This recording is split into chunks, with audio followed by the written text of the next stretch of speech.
about that. I had some microphone problems because for some reason the microphone on my webcam, which never worked up until now, but which the sound is crappy on it anyway, it suddenly decided to work again. So it was like taking priority over the microphone on my headset or something, and I had no sound for when I'm reading out loud on the stream. So I had to go around, try to figure out that problem, what was causing the problem, and well, that set me back a little bit, like 10 minutes. But now, thankfully, I can be among you guys, and we're gonna be continuing Apollo Justice's Attorney. This is part 2, and we're going to start. Uh, yeah, the second turnabout of the game, the second case. Now all I want to do is if I can get that message posted on Discord, that would be nice.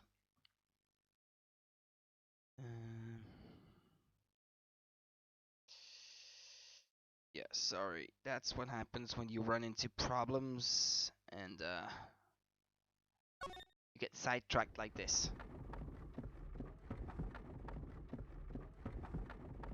As long as we draw breath, the wheel of fate turns.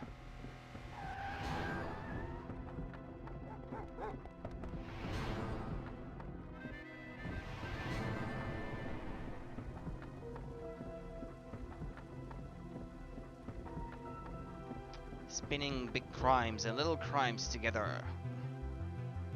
And when the wheel stops,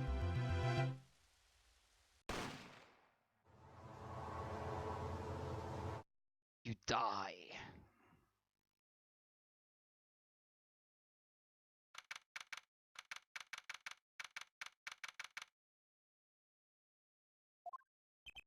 Two months have passed since Mr. Gavin's arrest. My first trial, and I lost both my mentor and my job. Yeah, I'll admit it. I was screwed. But even when I hit bottom, I told myself I'd never come here. Honest.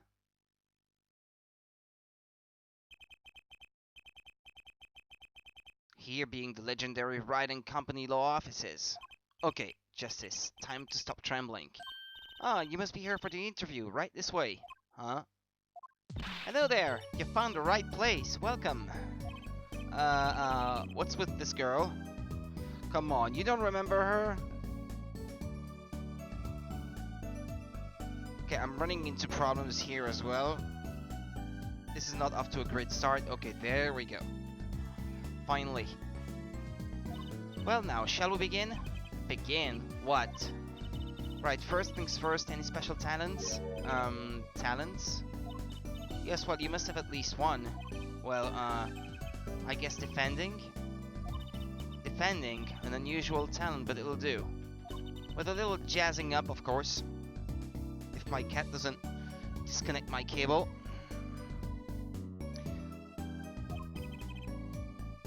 Sorry. You think so? Let's give it a go, shall we? Huh? Go ahead. Show me. Defend. Just give it all you've got. Don't hold back now. What are you talking about? I can't just defend here. First lesson, a professional can perform anywhere. Thanks. We want people to be laughing with us. Not at us. Thanks. But I'm not sure why they should be laughing at all. What? What exactly do you think you came here to do? What? Defend? No? Excuse me, but do you know where you are? The Writing Company law offices, right? Oh, I was afraid of that. Don't worry, you're not the first. Look, what's going on here? Who are you? I came here to meet with the person in charge. Well, you've apparently made no fewer than 2 mistakes. Mistakes? But I got a call from Mr. Wright this morning.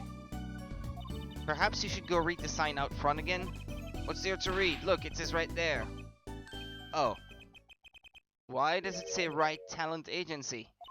Welcome to the Wright Talent Agency, where you've always come to the right place. I'm Trucy Wright, CEO. I'm a magician. It all came flooding back. The trial. That girl. Hello, sir. Please pick a card. That's right. She's my daughter. Seth Felix. Trucy right. Here, check out our flyer. So, what's your name? Apollo. Apollo Justice, attorney at law.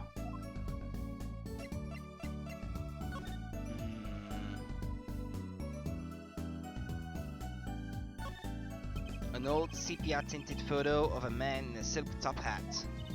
That's my favorite magician. I want to be just like him someday. Sure, nice. Guess it's good to have a role model, even if he's gotta be well over 100. How rude.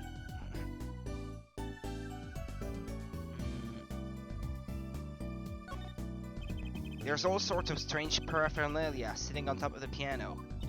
Those are my magic props. Practice, practice, practice. A professional never leaves their weapons far from reach. But you can't play the piano with all this junk on it. Oh, no one plays here anyway, and the neighbors complain. I guess Mr. Wright really can't play. A strange split box leers at me from the wall. Is this one of those boxes for cutting people in half? That's right, this cabinet is used for an illusion called the zigzag. I've seen one on TV, but why is one just sitting here in your office? Oh, it's a little big for me, you see, so I'm using it as furniture. Hats in the top, shirts in the middle, and pants down below. I think it's a nice touch, don't you? It's not exactly what I'd call a welcoming decor. A trophy, a plant. Is it Charlie? Ah! Don't touch Mr. Charlie! Mr. Charlie? He's been in this office much longer than I have. Daddy's mentor had a great fondness for Mr. Charlie. He's lived here since Daddy was a rookie attorney. Huh. Mr. Charlie, right. Now I take care of him.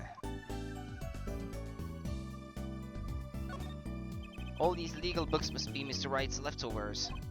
There's a lot of unrelated books in here too. One trick a day. Magic for idiots. You'd think a pro magician would aim a bit higher. That table doesn't look very sturdy. You've never seen one of these? It's a magic table. So, like, you make this teapot disappear? So you might think, but that's not it. Before your very eyes, the contents of the pot change. From Earl Grey to Darjeeling. Kinda hard to see the difference, I think. There's a couch. I was looking at the couch. Spaghetti? What? That fork is floating. Not. Why do you have a plate of plastic spaghetti here? That right there is the whole reason I became a magician. Do tell. I saw a plate just like that in a restaurant once. The floating fork looked so real, that's what I knew. Someday, I'd make magic more amazing than that spaghetti. That's one of those hula hoop things everyone was crazy about way back when. Really? I had no idea these were that popular. I'm not so bad with one myself, actually. I'm still learning. So you can really make someone levitate with it? Show me. I have no idea how. It's just a normal hula hoop, isn't it? Alright, that seems to be everything. As far as I can see anyway. Age 15, future stage magician in training, apparently the daughter of Phoenix Wright. Who did he have a daughter with? And she's 15? And he's 33?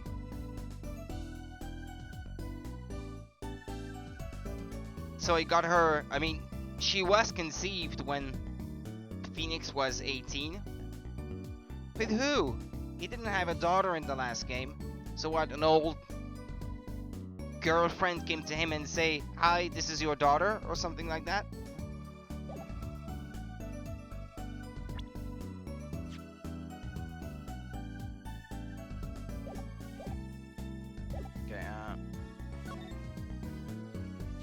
Okay, Hey, check this out. Oh, I've seen one of those before. That's an attorney's badge. Looks just like the one Daddy used to have. There we go.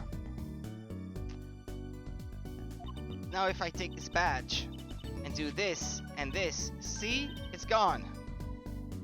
Hey, my badge! What did you do with my badge? No need to worry, just look in your pockets. Huh? No, wait, my pocket? Wait a second, there's something in there. It's a flyer for your agency. And here's your badge. You can have it back now. That's the last time I let her touch anything of mine, period.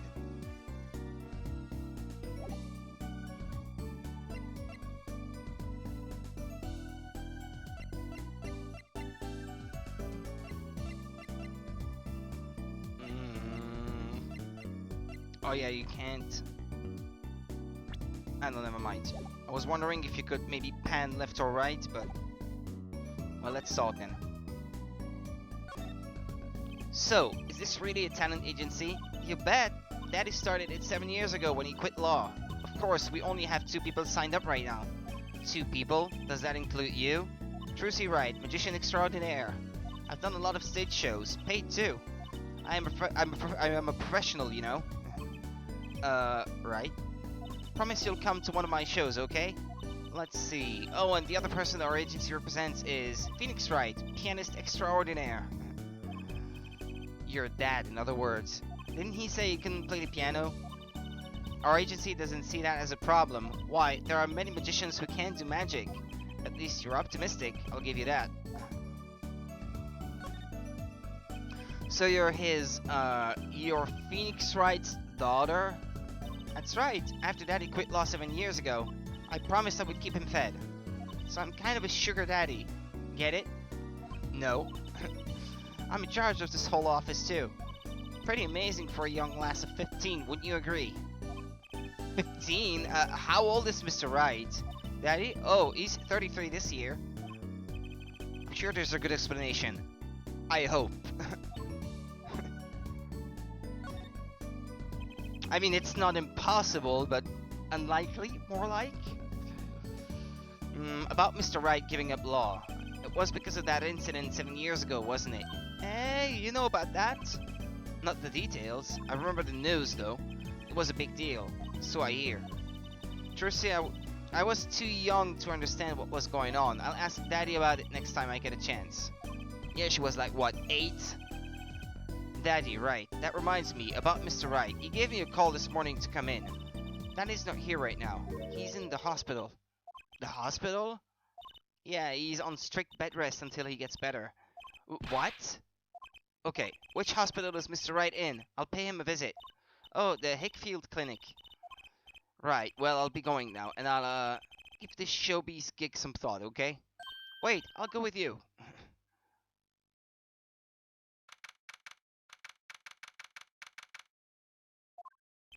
So, this is Mr. Wright's hospital. Ha! This guy again? Eh, visitors, are ya? Yeah, are you the doctor? Yep, Dr. Ickfield's the name. Good morning, doctor.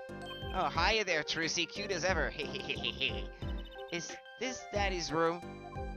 Oh yeah, except he's gone for a morning checkup. Be back soon. How are you, Miss Trucy? Got any places you'd like examined? Doctor, the nurse was looking for you. Why, if it isn't the Daddy-O, the cutest little thing in town. Guess I'll be off then. Later, Trucy. Wow, what an odd bird that guy was. Good morning. Didn't expect you so soon, Apollo. Mr. Wright. Let's have a look around this room, shall we? A swaying, spiraling stack of DVD cases. The Steel Samurai, the Nickel Samurai, the Pink Princess, the Zappy Samurai, Electric Bugaboo. They're all children's action hero shows. This kid I know keeps sending them to me. Huh, like a niece or a nephew? Something like that. Quite a collection. This kid's parents must be really generous with their allowance. Funny, Mr. Wright doesn't seem the type that kids would like. Mr. Wright's bed. It's really messy. Look how messy this is. You're just hopeless without me, aren't you, Daddy? Yikes, she's attempting to clean up. Look out. You got me. What can I say? I was raised in a barn. Try not to let word get out, Apollo, if you don't mind. Yeah, it might ruin your illustrious career pretending to play the piano. Ha! Daddy, you snuck some grape juice in again. The doctor said you weren't supposed to drink that here. Trucy, look at the label. Oh, deep sea mineral water. That's fine, I guess. I switched the labels. Don't tell Trucy, okay? What can I say? The man loves his grape juice. Swaying spur. Ah, yeah, it's the same thing as before. Even though I wasn't looking at the same thing.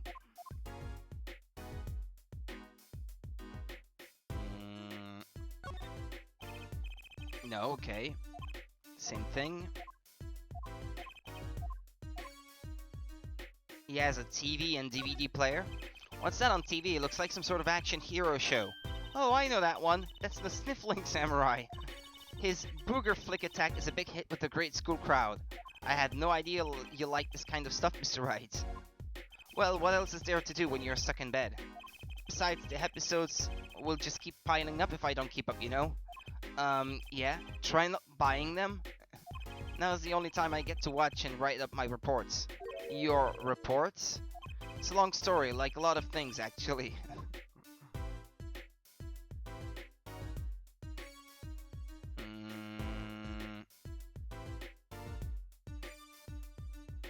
Well, that's his messy bed. Flowers, yeah, I think that's mostly everything. Hey, check this out. What's that? Looks strangely familiar. How could you not recognize an attorney's badge? It's been 7 years. I've forgotten a lot of things. I guess some 7 years are longer than others. Okay. What happened? So, what happened? Who could have imagined it? Me, victim of a hit and run. A hit and... You were hit by a car? Oh, he tried to swerve, I'll give him that. Picture me tossed 30 feet through the air, only stopping when my head hit that telephone pole. You hit a telephone pole with your head? Are you okay? Thankfully, my only injury was a sprained ankle. He really is as lucky as they say. About Trucy. Is she really your daughter? There's something that, well, it just doesn't sit right. I just can't believe you have a daughter, Mr. Wright. And she's so big, not fat, but you know what I mean. Oh, Trucy's still a child. Daddy, how many times do I have to remind you? I'm not a child anymore. But you'll always be Daddy's little baby girl to me, Trucy. My foot. I'm not buying it. Oh, something you should know about Trucy. She's a magician, right? She told me. Not a mere stage magician. She's a genius. How? Oh, Daddy. You'll soon come to appreciate her talent. You could just tell me things instead of insinuating them. So why did you contact me? What could the right talent agency possibly want with me? No need to get prickly now. Hey, I didn't ask to be dragged in like this. Huh? But didn't you come into the office of your own free will anyway? Well, yeah, of course. Help! We're in big trouble here at the office. Big! I thought someone was dying. So you don't think this is big trouble? My talent agency represents only 2 people and one of them is in the hospital. That's right, Daddy. How are we going to pay this month's rent? And the groceries? Yeah, that's the problem with such a tight operation. It's a symbiotic relationship. When one of us falls, the other 2 must fall. Hey, this isn't exactly a suitable conversation to be having with a 15-year-old kid. In any case, if Apollo here can't help you, you'll have to transfer to a new school. Again. No, I can't. I only just made friends. How could you do this to me? To us? Polly! What? Now it's my fault? On that note, how about you come work for us? I've got the perfect client for you already lined up. A client? You mean I get to do my job? I get to defend in court? Alright, I'll hear what you have to say. You got him, Daddy. Hook, line, and sinker. Now it's time to reel him in. It's official. I'm scared. Our client. Alright, so who's the client? Ah, yes. Here, take a look at the map and I'll explain. Last night, I left the office just before 9 o'clock. I was going to that Indochine past the joint, El Dentaez. I play piano there, of course. That's when it happened. The car sent me flying, nicked the telephone pole. and zoomed away. Creepy, huh? Just a tad. It's almost as creepy as hearing you tell the story like it was no big deal.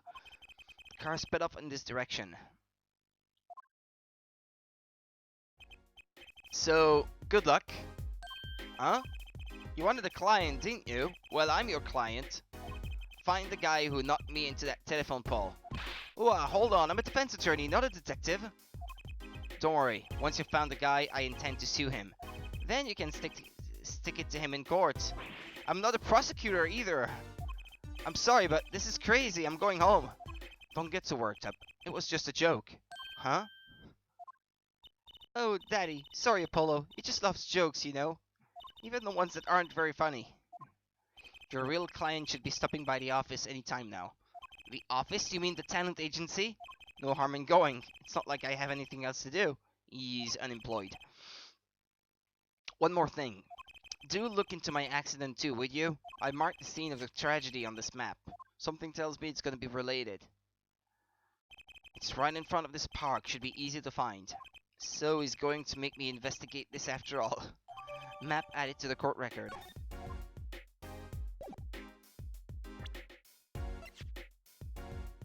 Shows the area around Mr. Wright's office. Touch the check button for details. Yeah, there's the office, alright. Okay.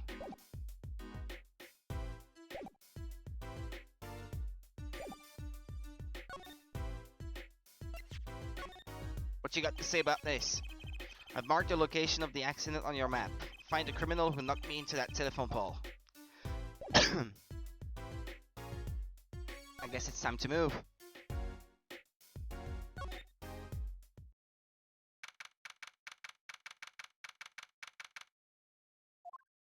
Hey! How long you planning on making me wait, eh? Ah, good morning. Hey there, Trucy doll. He looks like he has a bowl of ramen on his head. What's his name? Ramen Head? Something like that? Sounds like your pups had a bit of a rough spot, hey? All's well that ends well, I guess. This is our client. Hey, this is that Pollo fellow, hey?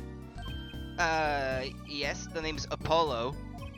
Look at him there, arms all crossed-like, ready to fight. Yes, sir, you don't mean that literally, do you? The boss told you what I need, right? Don't let me down now, Polo. Don't worry about your defense, sir, I'm on it. Defense? Your noodle half-cooked? It's too late for defense. My castle's been stormed, my keep's been kept, my noodle stand's been stolen. Yeah, okay, so he really does run a noodle stand, I guess, a ramen stand. You know Mr. Eldoon from the noodle stand, don't you, Polly? No nicknames, please, and no, of course I don't know him. You new in these parts? Not really. Then you know the best noodles in town, Eldoon's noodles. Whose noodles? My noodles! Help me out here, Trucy doll. This is Mr. Guy Eldoon, our client. Maybe you can tell us what the problem is, Mr. Eldoon. Anything for you, Trucy doll. Okay, you plays the harmonica.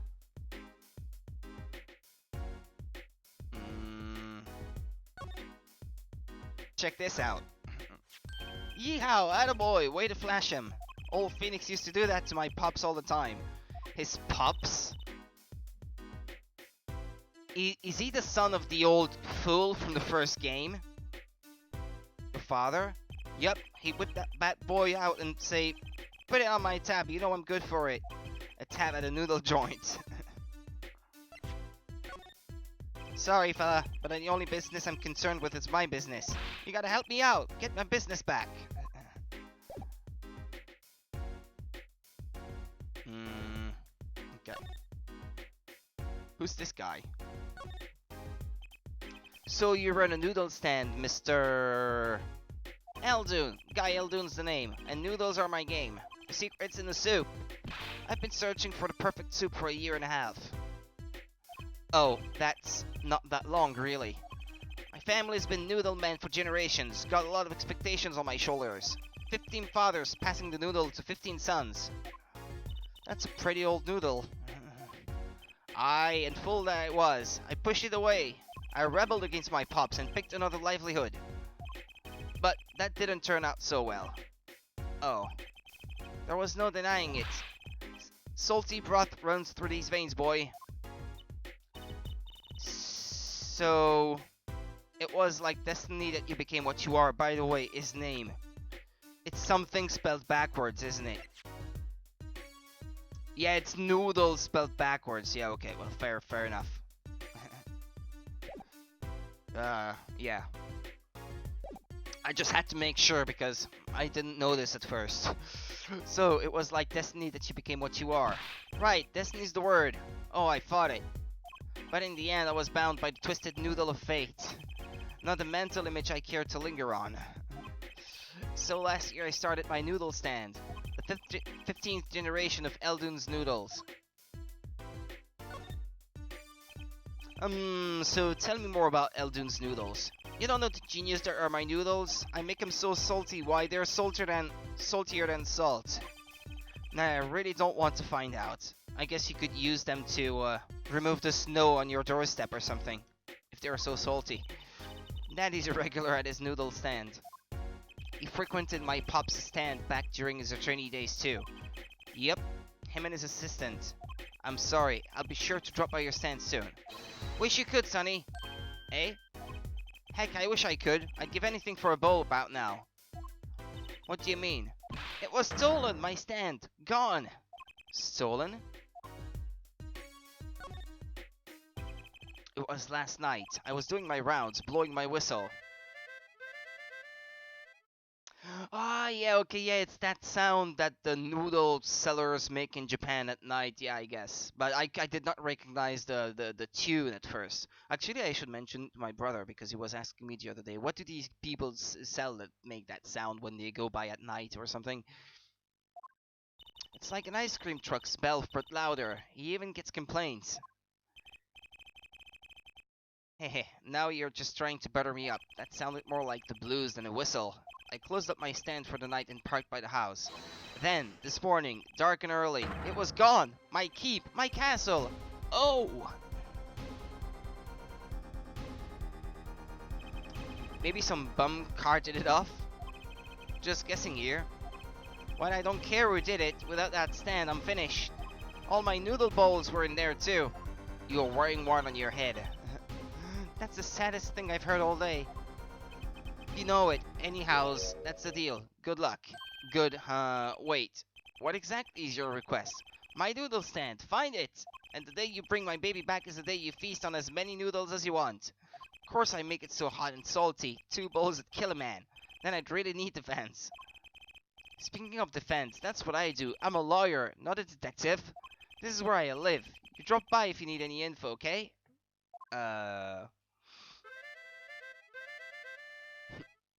Get it back today if you can, Polo. I got noodles to make. Things have certainly taken a turn for the bizarre. Traffic accidents and noodle stand thieves. Actually, there was something I wanted to ask you about too, Apollo. Huh? I have a bad feeling about this. Listen to the latest problem now, don't be cruel. I lost something last night. That is, something was stolen. Hey, what's this? More thieving and skullduggery? Well, someone stole a pair of my panties. It was Haposai.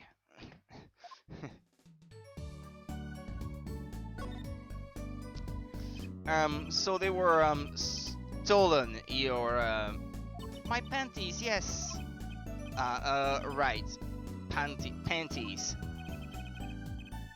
That's a crying shame, that is Trucy Doll. I was alone in the office last night. I had hung my panties out the window there to dry. When a thief came and took them, my favorite panties. I ran after him. Give those back, I shouted. Wait! Dorobo! Mate! Well, that was certainly brave of you. But I lost him. Without those panties, I don't know what I'll do. Is it our only pair? Darn crying shame, yup. Well, at least the scene of the crime is convenient. I'll mark it on your map. I'll be heading home now. Remember, find my stand, or there's an empty bowl of your future, Polo. Right. And you help out Trucy Doll. And you help out Trucy Doll here too. You hear? Things have certainly picked up, haven't they? We had no work yesterday, and now we have 3 cases. I guess. Let's see where we stand. Not in a courtroom. That's where. Well, the first item on our list, Phoenix Wright. That is hit and run accident. We have to find the one who hit him. Who's going to pay us for this again? And the second item, Mr. Eldoon's request to find the stolen stand, for which we stand to gain a bowl of salty noodles. And the last request is mine, to find my stolen panties. That bowl of noodles is looking better and better. Let's go, Polly, to the streets. Alright, let's hit the streets then. Aren't you enthusiastic? How could I not be? Let's crack these cases, you and me. Guess we might as well get started. Let's see, a hit and run, a stolen stand, and last but not least, stolen panties.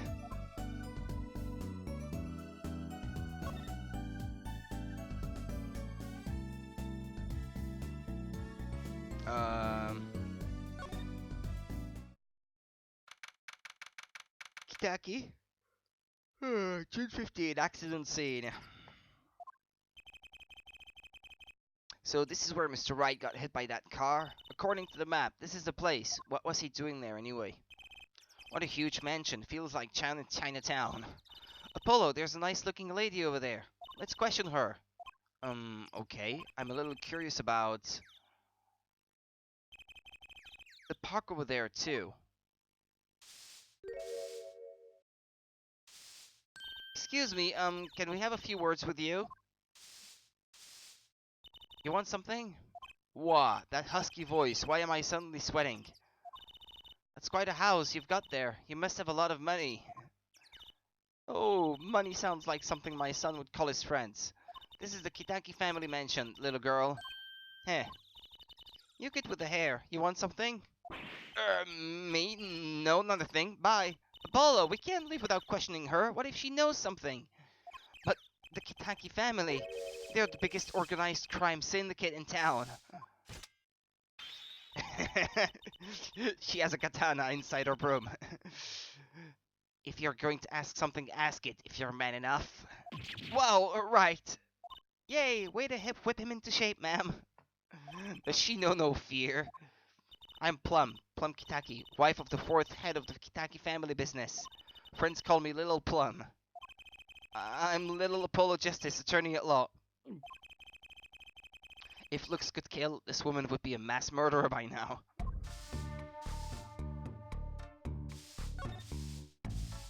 Yakuza.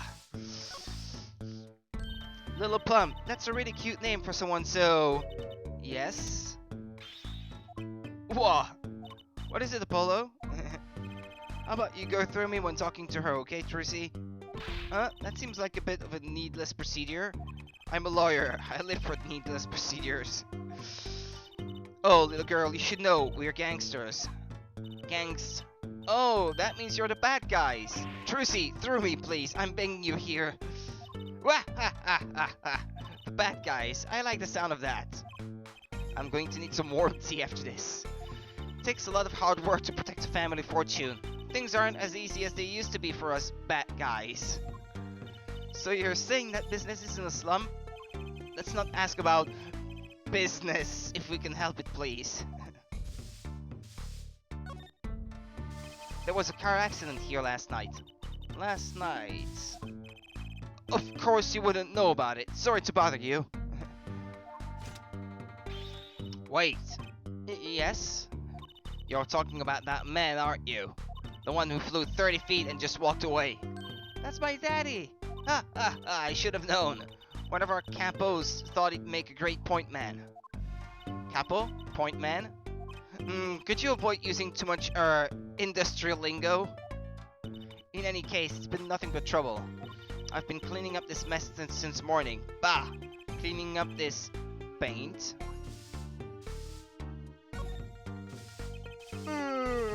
Oh, pardon me. I'm just so tired.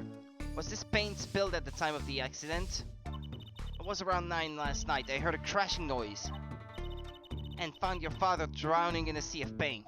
So you came to his rescue. You have my husband, the boss, to thank for that. The car that hit your father knocked over this paint, then turned the corner and sped away. We're in the middle of repainting our wall, you see. I'm sure that dragon's glaring at me. Yeah, there's a dragon.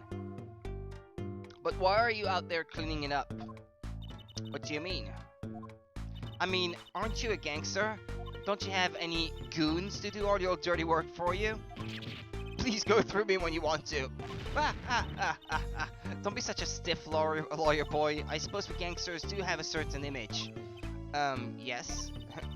But we're community-oriented gangsters, you see. The boss likes to give back to the people, see? How noble of him. I availed myself of the public facilities to get rid of all the garbage. Now there's just a paint on the street to deal with. Public facilities? I wonder if she means that trash can.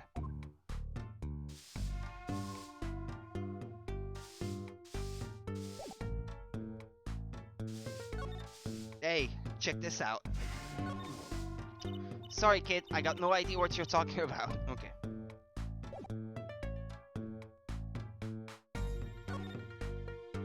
Let's examine the place. There's paint splashed all over this gate. What a mess. Was this paint knocked over by the car that hit my daddy? That's right, heh. And I'm left to clean up the mess. If you find whoever did this, bring the scoundrel by, would you? Of course! You can make them clean up their own mess. Ha ha ha ha! You're cute, naive but cute. When I find whoever did this, you can bet I'll be doing some cleaning. Quote unquote. There's nothing I dislike so much as a mess. Oh, I wish I could say cool things like this. I'll bet you do. I'd laugh if my teeth weren't chattering so hard. Dragon. A brightly painted dragon. Why do I get the feeling he's glaring at me? Those paints must have been to repaint this wall. That's right, I called in an artist to do the job right. He's the third so far. The third? The first spilled paint all over the entrance here, and the second on my kimono. So No, don't tell me. It's better that I don't know. There's Kitaki up there. Wow, what a big house, and the gate is so big. The Kitaki family is pretty big around these parts. I like the fox. It's so cute. Ah, that's our family crest from the old country. Your family crest? We're clever as the fox, and our teeth are sharp. So it's like a motto. You need a crest too, Apollo. Oh, how about the scales of justice, or a lunar lander? I'll pass, thanks.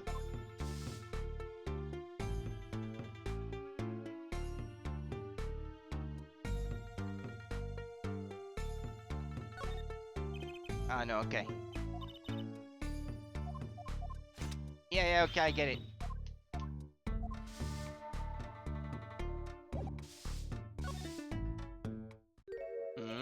Who's that?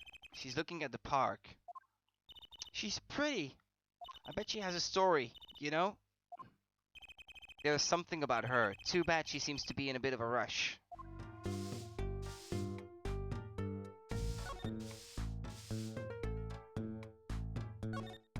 Personally, I'm a little more interested in this park. You know what I think? I bet they're filming a movie. Let's go take a look. Maybe we'll see someone famous. Hey, miss, stay out of the park. You got mad at me.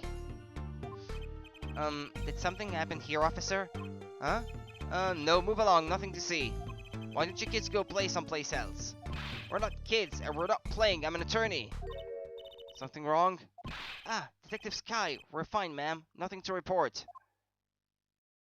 Oh, Emma Sky. Detective? Why is she wearing a lab coat? You're hardly one to comment on how people are dressed. And these kids are? Curiosity seekers, ma'am. They claim to be lawyers. Ah, why don't you kids run along and play someplace else? Look, we're not... or I might spill something on that pretty face of yours. One of those of experimental hydroxyhazelino. What? I can't read that. Come again? What's hydroxy stuff? Whatever it is, it doesn't sound good. Let's go, Trucy. Try to keep out of the riffraff if you would. Yes, ma'am. How are we going to get more information like this? Why don't we ask that nice woman across the street? Oh yes, that nice woman.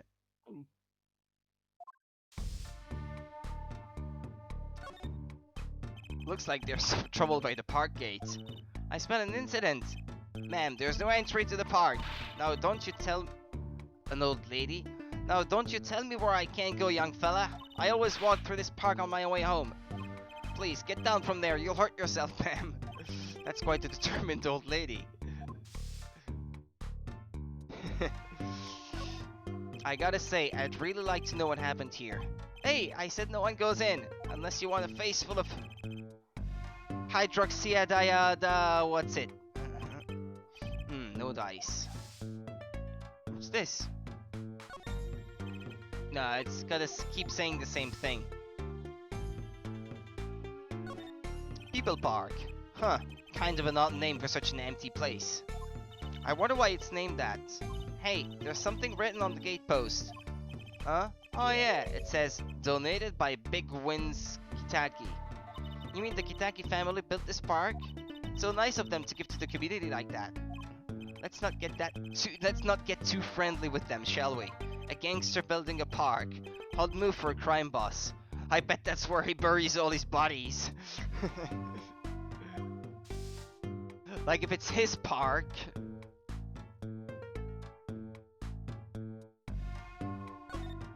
There's a big trash can on the way into the park. I guess we could check it out. A detective's life sure is a hard one. I'm an attorney, actually. Huh? Two pieces of garbage with paint on them. These are slippers. They look like those slippers you get at the hospital. Look at this, Apollo. Doesn't this go on a car? It's a side view mirror.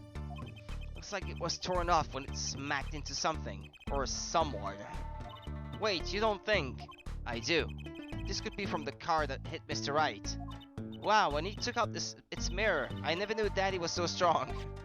I only have room in my pocket for one of these, though. Which do you want to take? Both sound pretty important. There's paint on the slippers. And... well, the mirror is from the accident. Well, let's take the mirror, I guess. Mirror slipped into pocket.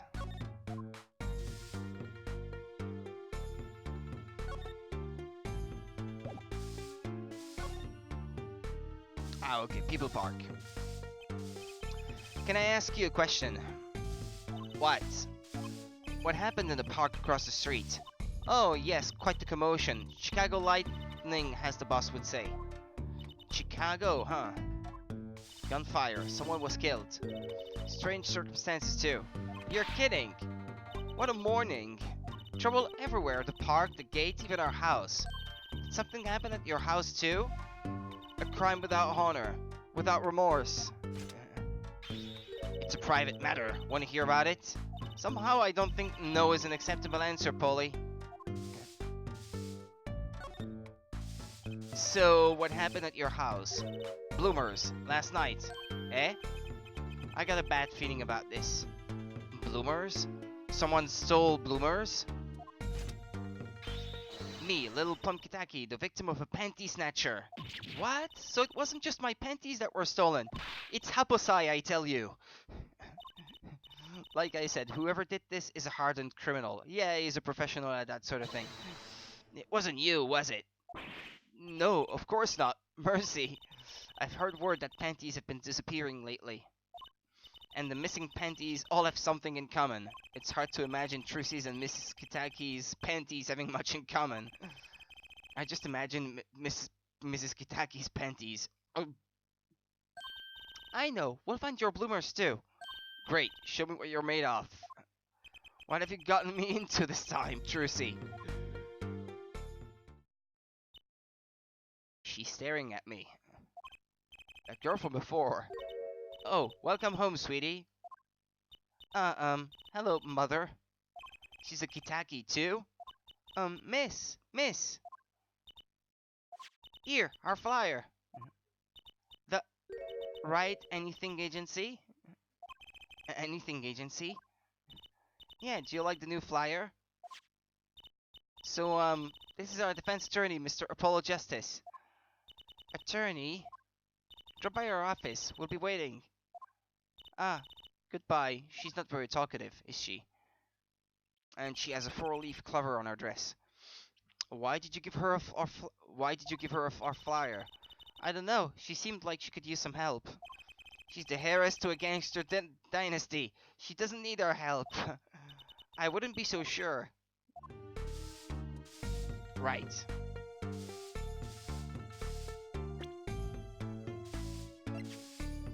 Maybe I can present that thing.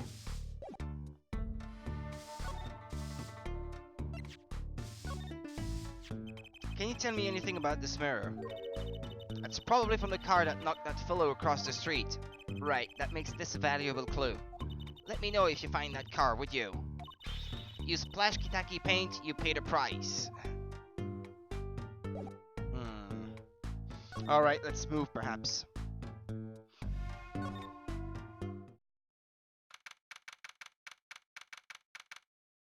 Scene of the stand theft. No. So, what's this place? This would be Mr. Eldoon's house, silly. Oh, so this is where our stand was stolen from? I can see a piece of evidence lying on the ground already. Hey! Look, there's a police car parked over there. Meractis Clinic. Bargain, 3 shots for the price of 1. Meractis Clinic? What's with the sparkly entrance? What is this place, a hospital? There's a sign, Meractis Clinic. Oh, that's where the thief went. The thief? The one who snatched my panties, he ran into this clinic last night. Wait, maybe that police car is here to find my no, okay, that's Trucy's voice. Maybe that police car is here to find my panties. I doubt it. Well, there's only one way to be sure. Let's investigate. There you are, Sonny. Guy? Well, you find anything yet? No, not yet.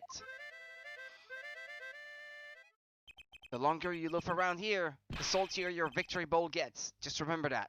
This bowl of noodles is sounding less like payment and more like punishment.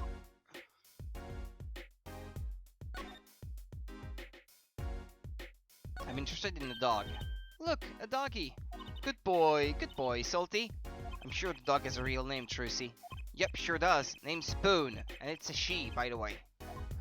Spoon doesn't seem so lively. She didn't get her bowl of salty broth this morning, that's why. Poor little thing. Apollo, let's find that stand soon, for Spoon's sake. I'm pretty sure dogs aren't supposed to eat noodles. This house is, well, it's old. It's been well loved, that's for sure. I've lived here with my wife for many years now. It's got character though, just like my soup. I always thought character was a positive thing.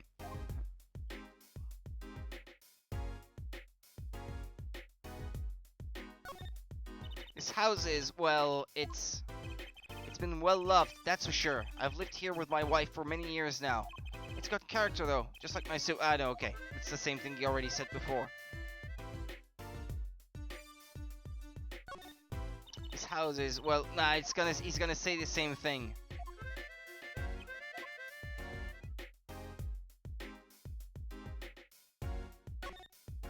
There's a handwritten sign here, save the light. Save the light indeed, Mr. Eldoon's house is practically in the dark here. I guess the hospital clinic next door blocks the sunlight. Everything's gone wrong since they built this monstrosity. Broth needs sun or it rots. What's a man to do? They just want my customers to get food poisoning so they can turn a pretty profit. That seems like a lot of trouble to go through for a few extra patients. What's that, water? Looks like the oil drum is is connected to that sink over there. Collecting rainwater to do the dishes. How environmentally conscious. You don't think he uses rainwater to cook his noodles and to make the broth, do you? Well, I'm sure he finds the best water money can buy. Taste is his business, you know? Look, that sign over there. Eldunes only uses water from all natural sources. Right. I think I'll take a rain check on eating here.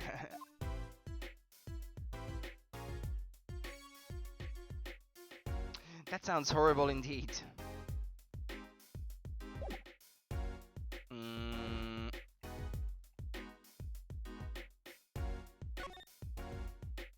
Know anything about this? Sorry, Sonny boy, my interest is for my stand and precious little elves. Get cracking on that case. Find my stand, I'm begging ya. Okay, let's talk then.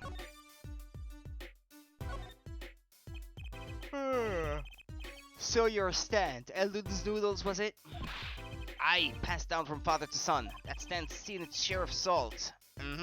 Salt runs in the family, you might say. I bet high blood pressure does too.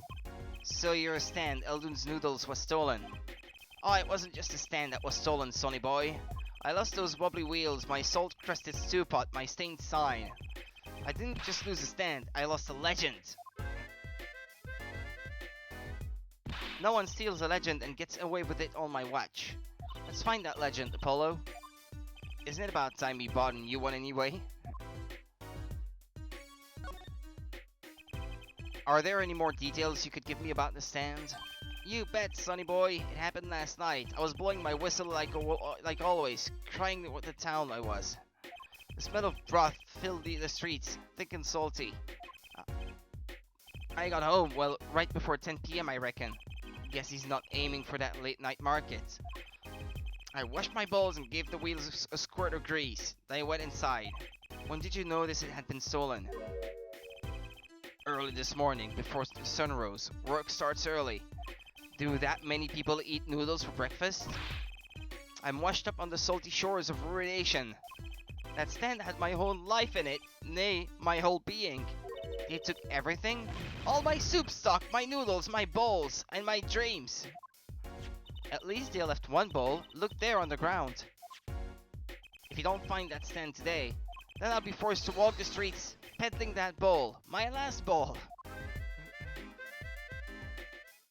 Please, I'm under enough pressure here as it is. That's it. That's where the thief who snatched my panties ran to. It's a crying shame that is. If they have to steal, make it my loincloth, not some pretty girl's panties. The garage, right. You don't think the thief lives here, do you? Peh, I wouldn't put it past that good-for-nothing doctor. Do I detect a little animosity here? Let's make sure to check out that garage thoroughly. I think that's the only thing left for me.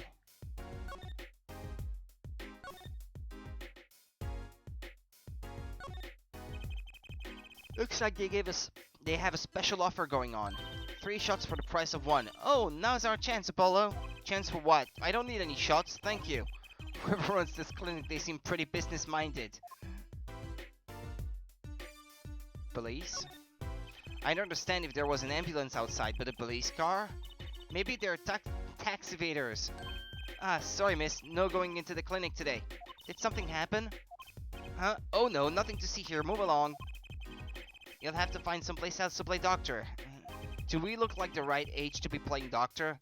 We need a little more info on this Maractus clinic. We could ask Mr. Eldune, he is their neighbor and all. And we should check out that garage. What if the thief who stole my panties is still in there?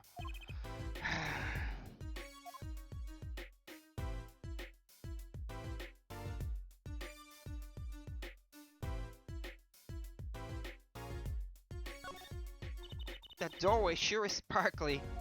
The Maractus Clinic, huh? Looks more like a casino parlor than a hospital. They must be quite profitable. Funny, it looks closed. Maybe they're on vacation today.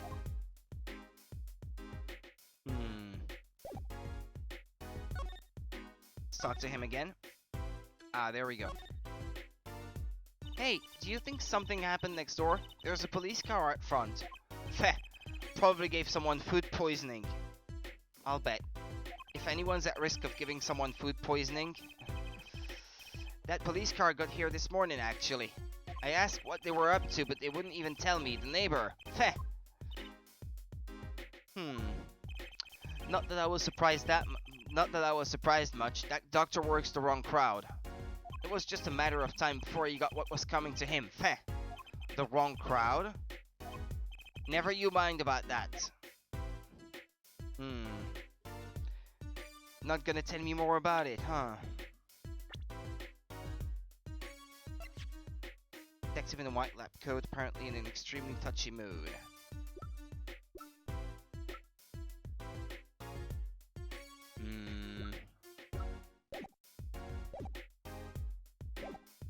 Can I move to the garage now?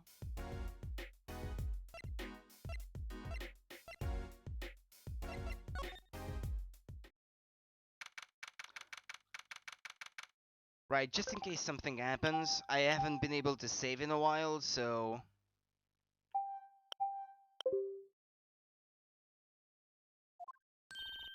This is the place. This is where that panty snatcher ran. Are you sure? Maybe. Let's look for clues. Clues. To a panty snatching. Clues, like a pair of panties. Trucy? Could you try not saying panties so many times? Something pink up down there. Oops.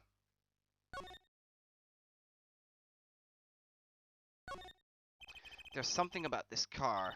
Let's take a closer look.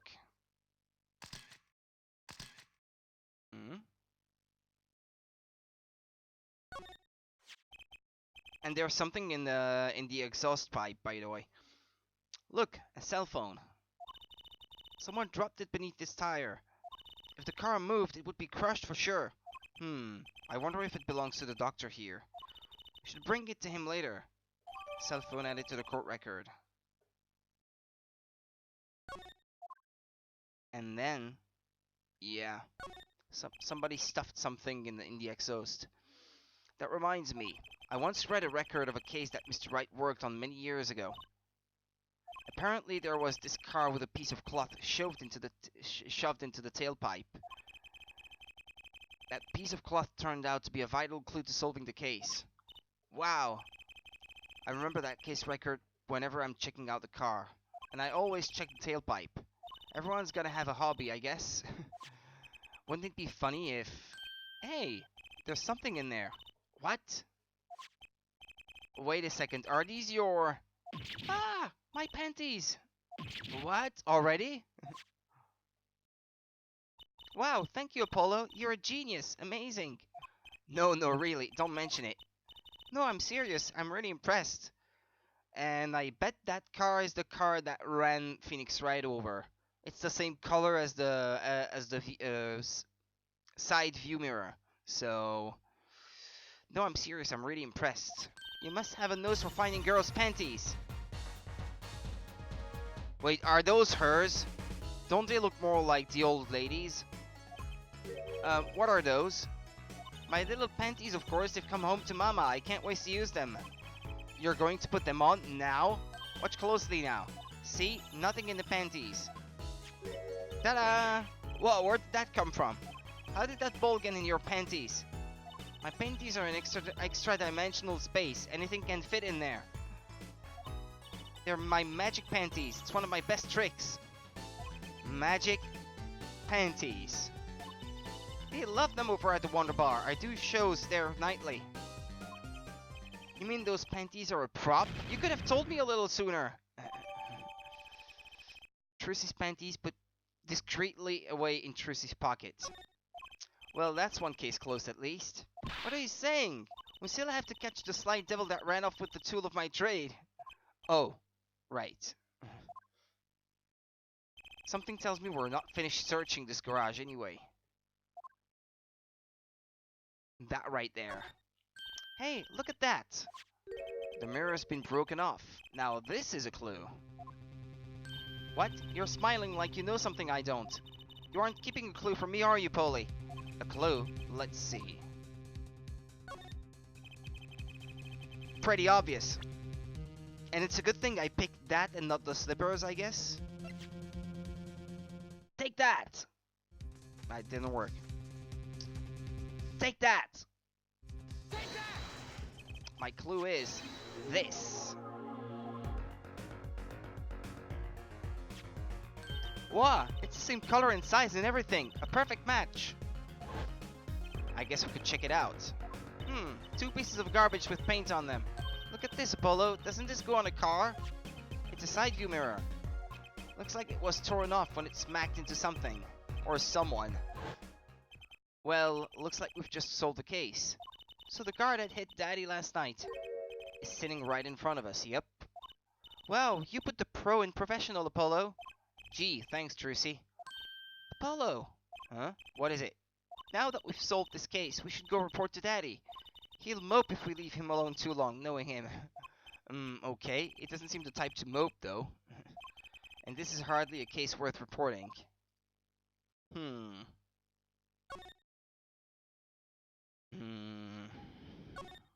Hey, a kitty cat! Here, kitty, kitty, kitty. It's not coming down. We do look kind of suspicious, you have to admit. It's okay, kitty cat. His hair won't hurt you. It's okay, kitty cat. She won't make you disappear in her hat.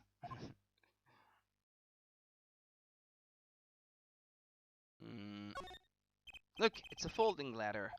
Polly, that's called a step ladder. Come on. A step ladder? How is that different from a regular ladder then?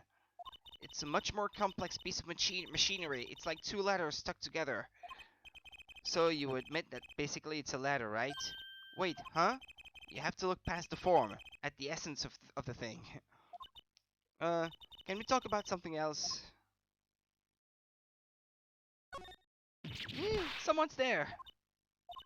Oh, it's just a gold-painted human skeleton. Just a human skeleton, and painted gold? There's a mannequin hand waving to us from the box behind the skeleton. This place just screams hospital storage, don't you think? It screams something, that's for sure.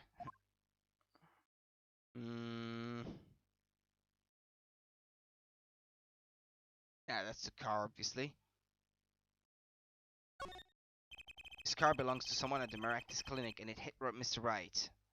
Mr. Wright sprained his ankle, and the car lost the side view mirror. This car versus Mr. Wright. Not quite the match of the century. Okay.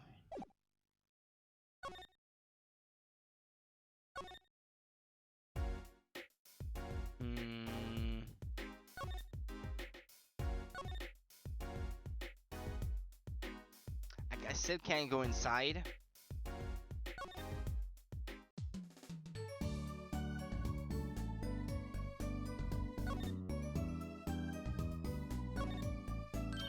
What, you want to see them again? Well, if you must. No, I'm fine, really.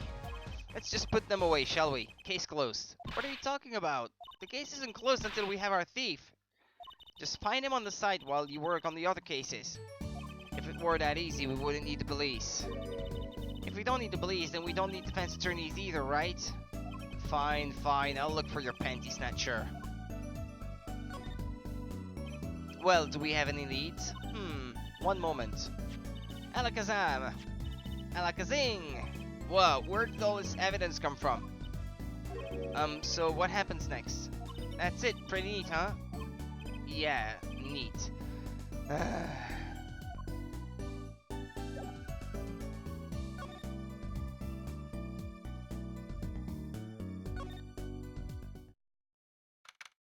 June 15.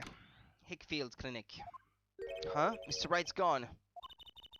Maybe he's gone for an examination. He'll probably be back soon, let's wait. I think it might take some time. Daddy always loves his examinations. Don't ask, just this. You don't want to know. Why don't we come back later? Yeah, I guess you're right. Where do I go then?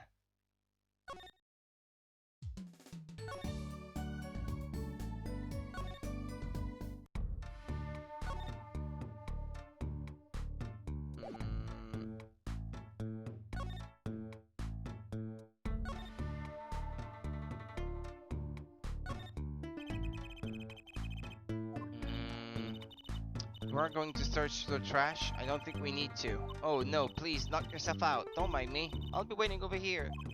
Just so we're clear, searching through trash isn't a hobby of mine, okay?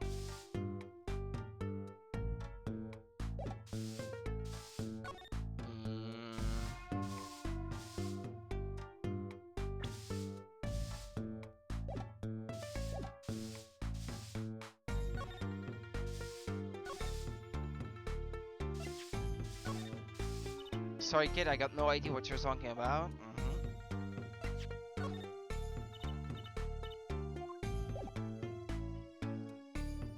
Hmm.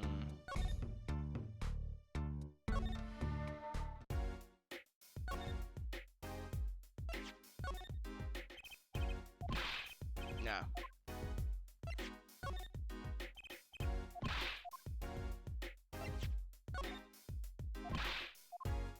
Did I miss something?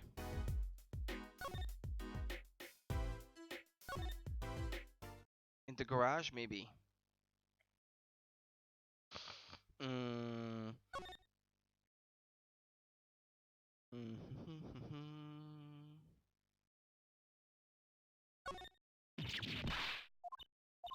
Nah, okay, it's the same thing.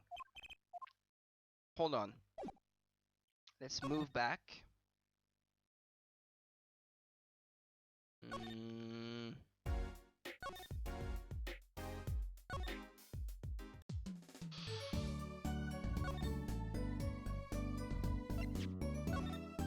What's that, Polly? Oh, I know. You want to see a magic trick? Well, you've got to the right girl. Watch as I make that evidence disappear forever. Whoa, no, don't. Sorry, my bad. I'm so glad we found my panties. I had no idea they were so important to you. And in time for tonight's show too. A lot of people come just to see my panties, you know? You might not want to advertise it like that.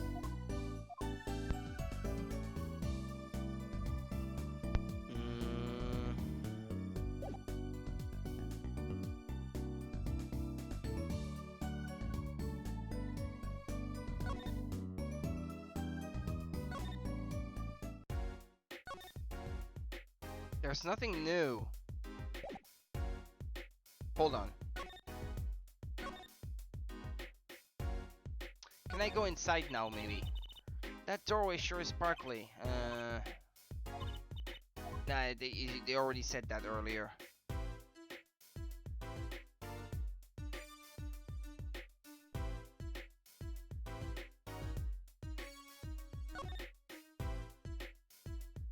I'm a bit lost.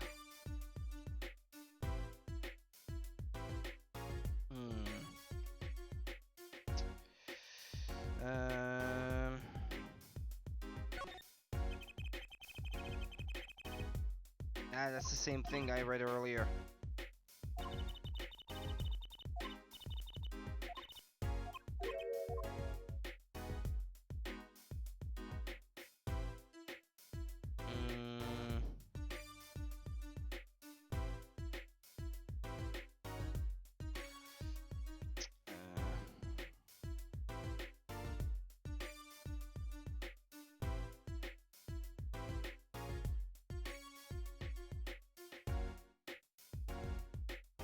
What did I do? What did I not do?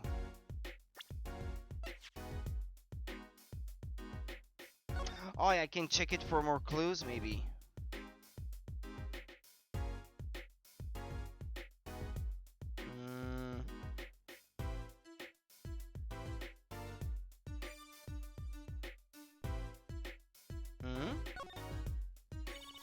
Look at this cute little watch strap. I want one.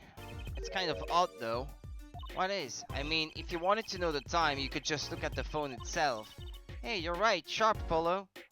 Thanks. Finally some respect. So what does that tell you? Well, the owner of this phone doesn't think through the details for one.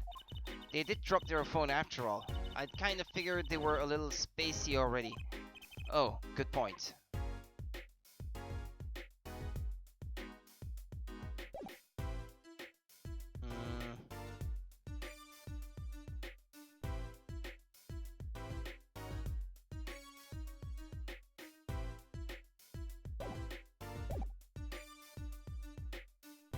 I don't know, can I go back to the hospital now? Maybe now that I have examined the thing?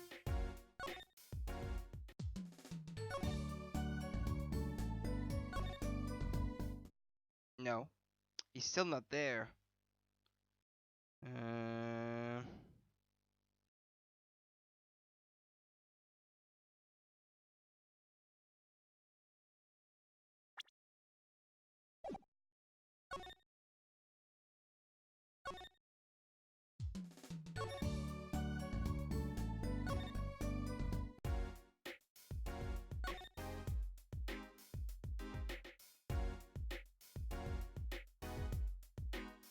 Maybe that's what I'm missing. Is this yours, Mr. Eldoon? Hey, that there's the heart and soul of Eldoon's noodles. The bowl absorbs my salty soup. Pretty soon, it's gonna taste just like noodles. Wow, it does smell like noodles. Maybe you should wash them better. All my other balls got taken away with my stand. Get it back for me, sonny boy, I'm begging ya.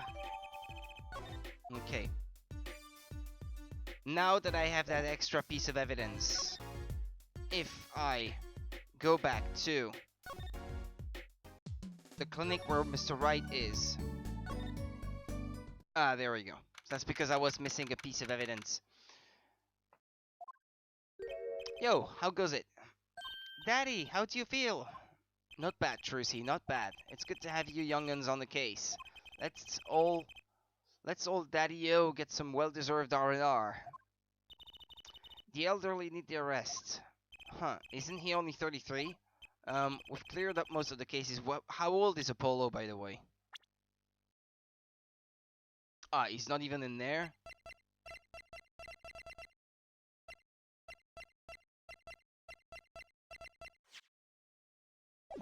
Okay.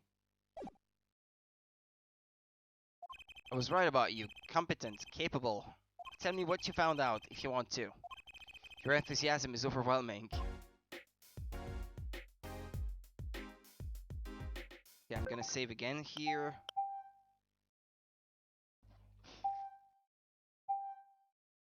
Oops, okay. There we go.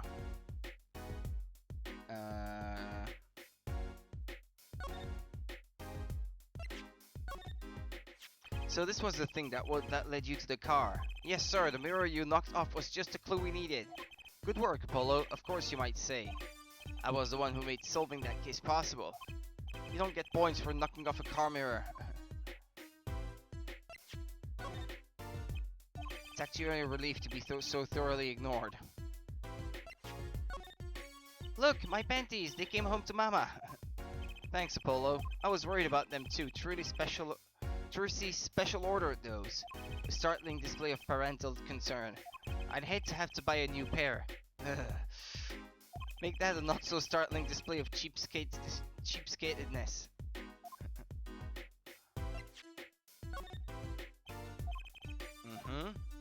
Okay then.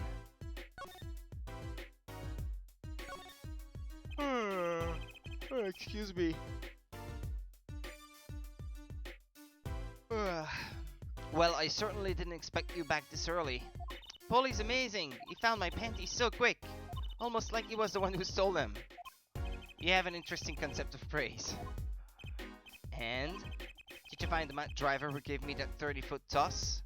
Apparently, it was a doctor from the Meractus clinic. Meractus, eh? I've heard of him. Nothing good, mind you. That reminds me, a police car was parked outside the clinic. Maybe something happened? What is this Meractus clinic anyway? All I've heard are the rumors. That clinic's been making good money, in a bad way. Bad? Ties to organized crime. The Kentucky family. The Kitaki family. He did that on purpose. Some injuries you can't take to a public hospital, see? They use the Meractus clinic for their pet shop jobs. Interesting. It looked like something had happened in that park. A body was found there in unusual circumstances. Something more unusual than being dead?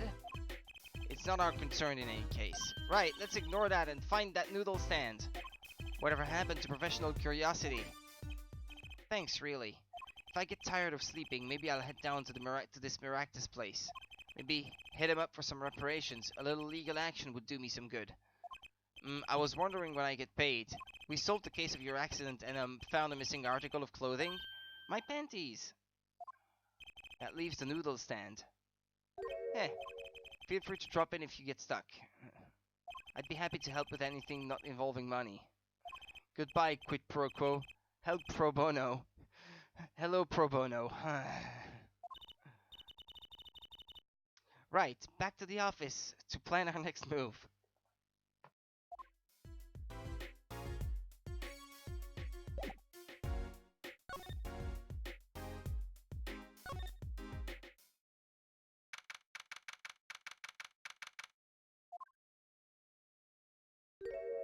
Oh, you.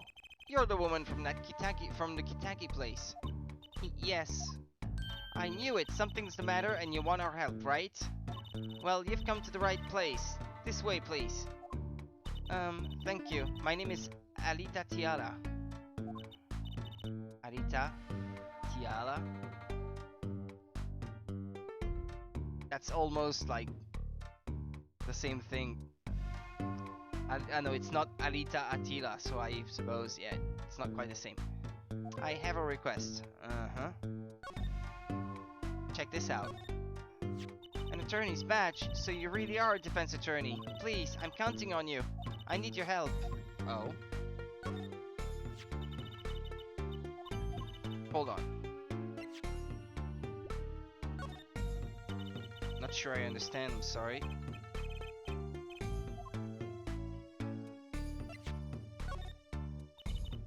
So it's not hers?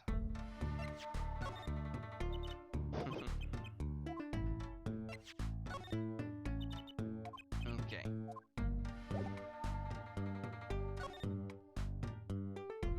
So what's your request? Let me guess, something's been stolen. Your flyer. It says now defending, so I thought... What? You mean you want me to defend you? Me? Maybe you can tell us what happened. Were you hit by a car? Did someone steal your stand? Or your panties? No, I'm not the client actually. The client would be my fiancé, I suppose you'd call him. Fiancé, what happened to him then? He was arrested this morning. The charge was murder. Murder? Have you heard about what happened at the park? Well, tell me the whole story first. You frequent the Kitaki mansion, yes? Are you a member of their, organization? No, not yet. Not yet? You see, I'm to be married next month to the boss's son. The boss's son? So he's a gangster. Yes, but the Kitaki are locally responsible gangsters. I thought it'd be nice for a change. Quit my boring job, live a good gangster life. I think you're onto something. Miss Kitaki, I like the sound of that. I'm not sure your daddy would care much for that. What happened? I haven't been told all the details, but I do know a body was found in the park near the Kitaki mansion. There were a lot of police cars there. Apparently the victim was shot with a pistol, but I hear the circumstances of the shooting were rather unusual. And your fiancé was arrested for this? What sort of person is your fiancé? Your fiancé is the Kitaki family's only son, correct? His name's Waki Kitaki. I brought a photo. Well, that's quite the photo. I know. Oh, he can be powerful and menacing, but so cute. But if he's the boss's only son, yes, I'm sure he'll take his father's place someday. Say, I'm a boss already, of this agency. Please help my Wookie, please. Right, my first solo defense case. Crime boss's son or not, I'll prove he's innocent. I prepared the letter of request. I know you need those. Okay. Right, let's go check out the scene of the crime.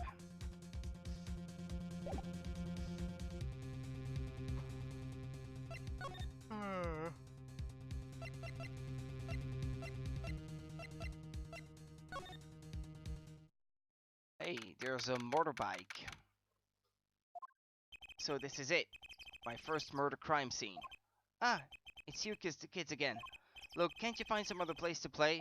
We're not playing, we're investigating. Aren't we, Apollo? Sir, I have a letter of request here. Letter of... Huh? What's that? Is a request? Hit request on it. Good afternoon, SFG. How's it going? Miss Tiala must have used the Kitaki stationery. Excuse me, coming through. Ah, it's you, Mr. Gavin. Who's this guy? I must say I'm used to being inspected by the ladies, but this is the first time I felt this way with a man. Mr. Gavin? Ah, Fraulein, what is a sweet morsel like you doing in such a dismal place? Can I help? He's hitting on the girls, even at 15-year-olds. I'm doing great, thanks. Just a bit tired, but doing good otherwise. Policeman officer fellow here won't let us in. We even have a letter of request. You must be exhausted standing out there. I will take you to the scene of the crime. Oh, really? By your leave, officer. Yeah, yes, sir. Of course, sir. Very well. This way, Fraulein. Whee! Hey, what about me? Ah, there's the noodle stand. On that note, enjoy your investigation. Thank you. We will see you again. Will we see you again? Ask the wind, Fraulein. I'll be riding on it. Who was that? Apollo, look! A corpse!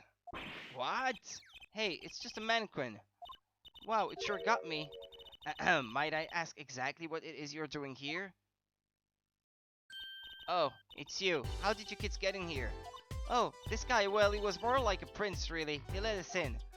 Him again. That glamorous fop always getting in my way. Anyway, the scene is off limits. Excuse me, we have a letter of request. One moment. Why is she holding that big magnifying glass?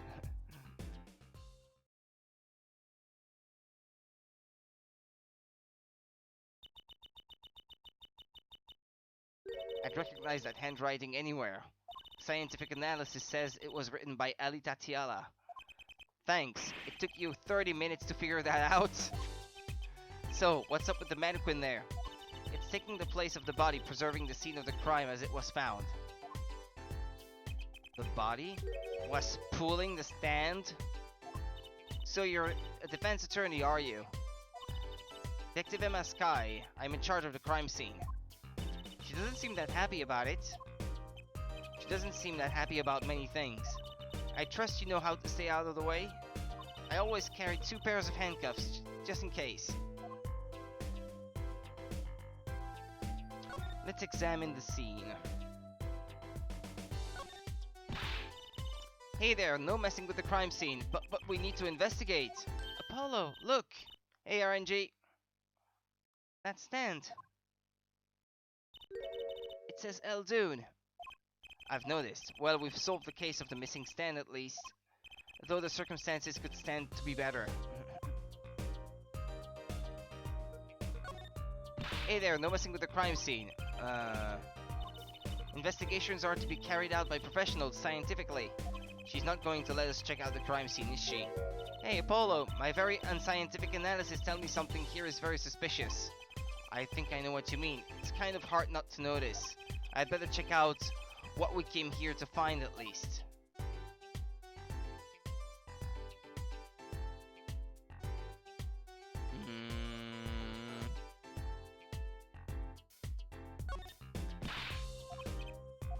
Yeah, but I'm not sure what she's referring to. What, the body? But she's gonna keep getting in my way.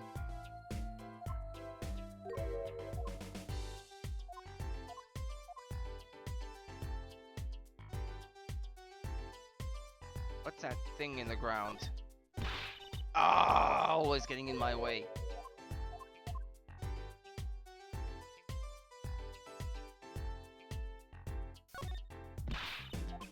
Maybe I have to talk to her first.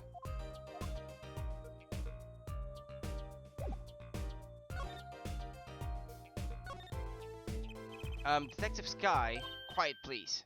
It's snack time.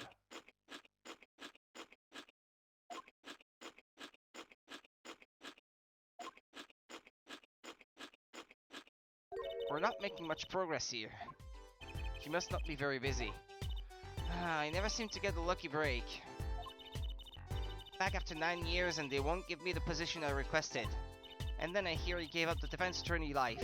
He? Who's he? An ex-defense attorney? Detective Sky, quiet please. It's snack time. Hold on. Having played the first game, Or at least the case that they added to the DS version. I know what defense attorney she's talking about. Hold on. I can't present profiles in this one. If you could spare a moment to take a look at this. Can't you see that I am extremely busy? Eating snacks, yes. This is going nowhere fast. Yeah, right.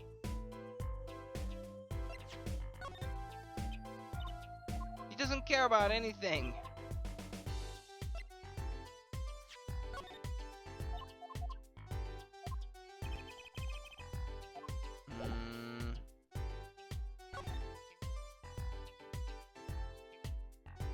Is there anything I haven't been able to, that I was here to check in which I haven't checked yet? Yeah, she's not gonna let me.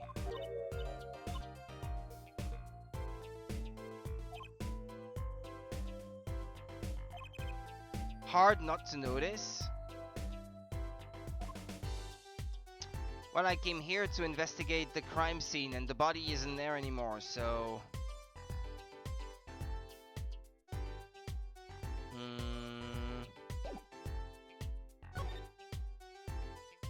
No, that's to go back outside.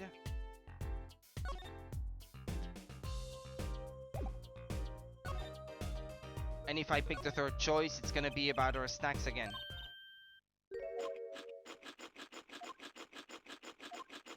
Yeah, right.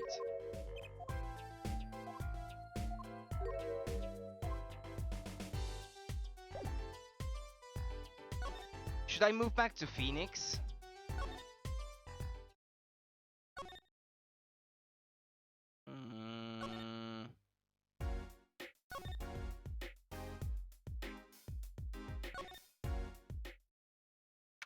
Like, get something of his that I can present? Ah, you're back. Run into some problems? Oh, Polly, didn't you want to tell Daddy something? Who, me? No, I'm fine. Really? What's this? So there is a problem. No, no problem. Actually, I got a defense request. A defense request? That is a problem. Huh? I've given up the court. I'm not a lawyer anymore. The request was for me. Oh, right. You're a lawyer, aren't you? He's doing that on purpose, I know it.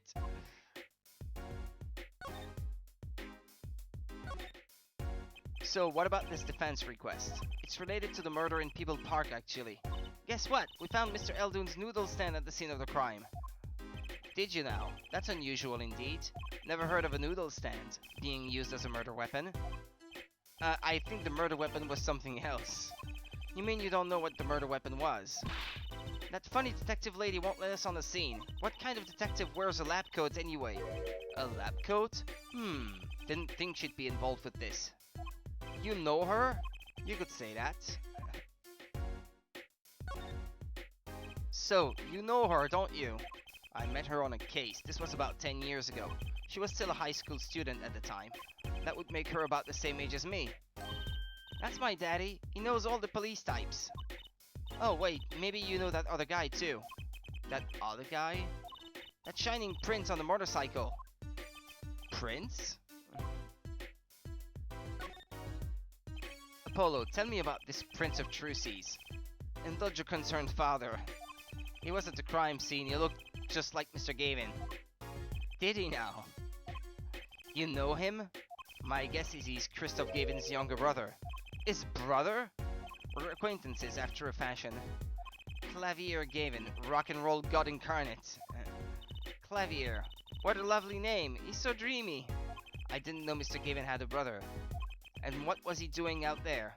I have a feeling you'll be crossing paths again soon. Now, what was the problem again?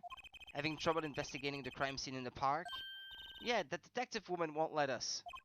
Go to the office. Under the silk top hat, you'll find a bottle of white powder. Try taking that to this detective. White powder. I hope it's not what I think it is. Just take it to her. It'll be fine, you'll see. Oh, and tell her I said hi. Alright. We're moving anyway. We're moving forward. Under the top hat, he said. So this must be the silk top hat Mr. Wright mentioned. Let's take a closer look. Huh? What? You know what this is, Trucy? I remember finding some in Daddy's dresser when I was little. I thought it was sugar, so I licked it. He got mad at me. This is getting more and more suspicious. White powder placed gingerly into pocket. It's for dusting prints or whatever. I have to go talk to that detective. She's sure to know what that white powder is.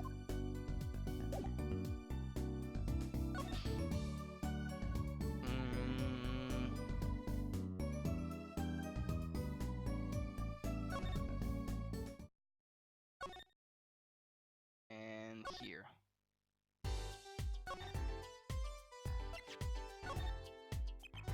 Does this ring any bells?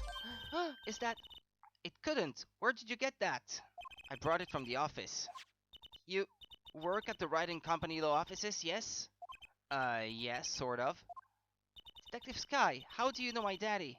Daddy? I'm sorry, who did you say you were? Trucy Wright, Phoenix Wright's daughter. What? Mr. Wright has a daughter? You seem shocked. Well, if you're Mr. Wright's daughter and you're his apprentice, then I'm available to help you in any way I can. Oh, thanks. You can start by not calling me Mr. Wright's apprentice. This powder is used for detecting fingerprints. Fingerprints. I guess you might call it a memento from the time I spent with Mr. Wright. White powder memories. If you find any evidence with fingerprints on it, please let me know. Well, dust for prints. Well, she's quite the eager beaver all of a sudden. Let's examine the scene now that we are allowed to. This mannequin is dressed up to look like a police officer. I've seen one at the station. A mannequin in place of a body. The body of the victim has already been removed. Do you think the victim was a noodle stand thief? What, you think someone killed him because he stole it? Yeah, taking care of business. Little plum Kitaki style. Try not to sound too eager about that, please.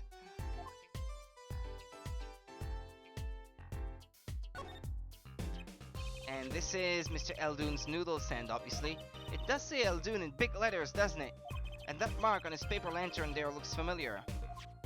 It's going to be a little weird telling him, what with the corpse and all. Anyway, that wraps up 3 of our cases. That's right, congratulations, Apollo. And leaves us with one case that's worse than all 3 put together. Murder. There's a trash can. You and your trash cans, go ahead, knock yourself out. Please, can't you see I'm doing my... Huh? Look, another pair of underwear. Wow, Apollo, you're a genius at finding panties. Stop saying that. Wait, these aren't... They're not mine. Could these have been stolen too? Bloomers added to the court record. Buruma. And this is... Yeah, okay, no, it's the same thing.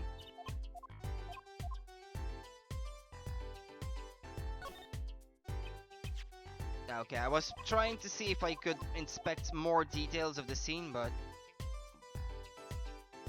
What's that thing in the ground? It's a knife, a shiv to be precise. Oh, lingo. The defendant, Woki Kitaki, is the son of known gangsters. The police are assuming this belongs to him. Wait, but wasn't the murder weapon a pistol? Look at this, there's a handprint on this shiv. A handprint? Then there might be a fingerprint. Let's investigate. Right, first choose the fingerprint you want to examine. Choose a fingerprint. Look closely at the handle. See, there's more than one fingerprint. Those black spots? That's right, pick the one you want to analyze. The darkest one, I suppose. Right, let's get detecting. Wow, she's practically glowing with excitement. First, sprinkle some aluminum powder over the print. Just touch the screen like this, see? The oil left by the print absorbs the aluminum powder, so you just dust it on. And blow it off. I have to blow on the mic. It's like whistling, you know how to whistle, don't you? Just put your lips together. Wow, amazing, it's like magic. Heh, isn't it though? Right, let's give it a shot. Incidentally, it's important that you cover the entire fingerprint with the powder.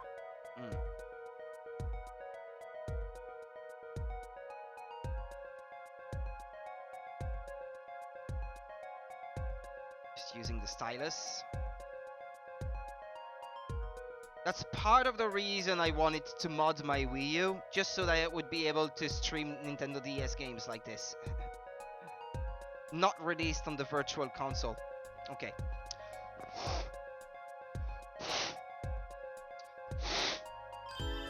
Okay, there we go. Good, clear, quite impressive.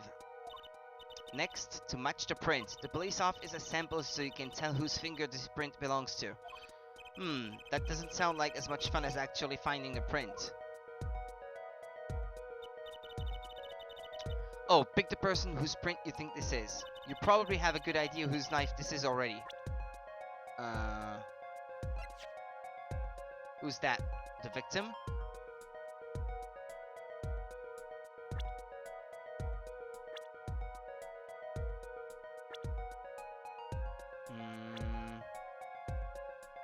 Trying to compare the two. Well, it does look like my client's.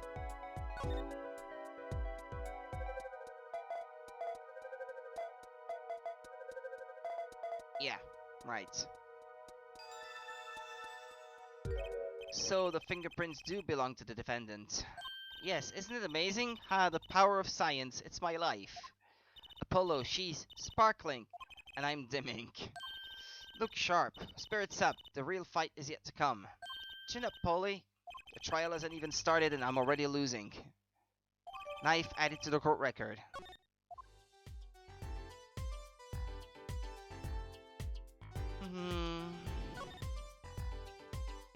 Now she's a bit more talkative. The report came in late last night. The body was found much as you see it now. Except it was a real body. But why? Why was the body pulling a noodle stand? If I knew the answer to that, I wouldn't still be here. Well, what was the cause of death? A bullet wound to the temple. It was shot by a pistol. A pistol? Not the easiest thing to come by in this day and age, unless you're a cop or a gangster. Incidentally, the victim's name was Pal Miractis. I just received the autopsy report, in fact. Miractis' autopsy report added to the court record. I mean, really? What's up with this case? It's enough to make me want to run off pulling a mysterious noodle stand behind me. Not so mysterious, actually. We should tell her, Apollo. After all, we know where the stand came from. A likely story. I didn't come here to play games, you know. Actually, we do know where the noodle stand came from.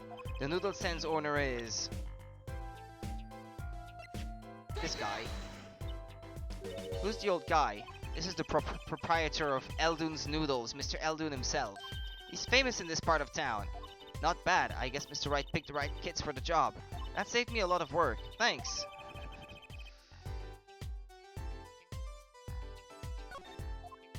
What sort of person was the victim anyway? You mean, what did he do? He was a doctor. A doctor? I'm starting to see a connection here. Who? Me? I'm just a supervisor for this crime scene. Detective Sky, I was out of the country for a while. I came back to be a forensic scientist. Oh, were you studying abroad? Something like that. I was studying in Europe. Forensic sciences, mind you. But when I got back here, they threw me in criminal affairs, just like that. Why didn't you just become a forensics expert in Europe? Well, I suppose that was an option, but I had a lot of favors to repay to people back here. Favors? Wasn't she in high school when she left? What? What's that look for? I was involved in an incident before I left, but Mr. Wright and his people helped me out. I owed them. Really? I had no idea. If she's been out of the country for a while, she probably doesn't know about Mr. Wright's current, state of affairs. Could you tell us a bit about the defendant? He's the only son of the Kitaki family, yes? Woki Kitaki. I don't know if he is the boss's son, but he's certainly throwing his weight around. Violently, in the detention center. I see. Why was he arrested in the first place? You are a defense attorney, aren't you? You're not his by any chance. Actually, yes, I am. Well, we have a witness at the moment of the crime. Eh? The witness called the police. They'll be testifying during the trial tomorrow. What? Could you tell us a bit more about the victim? Well, let's see. Apparently he's the physician at a clinic in the area. Quite well off too, from the sound of it. The clinic's name is the Maractus Clinic. Maybe that's why the cop car was parked there. What? You've been to the clinic? Yeah, though on a related issue. I told the detective about the case of the stolen noodle stand. I see. So that means Dr. Maractus stole the stand and pulled it all the way here. That would seem to be the case. But why? Don't ask me. So, have you met the defendant? No. Visiting hours are almost over at the detention center. You might think about wrapping up here and heading over? Good idea. I don't know what good it will do, but we have a witness and a knife with prints. But he was killed from a gunshot, not stabbed by a knife or a shiv or anything like that. So, what's it matter anyway that the prints are on the knife? If it wasn't used to murder the person, I don't see what the deal it is then. Have I mentioned I've got a bad feeling about this? Don't worry, it's like a right tradition. Some traditions I can live without.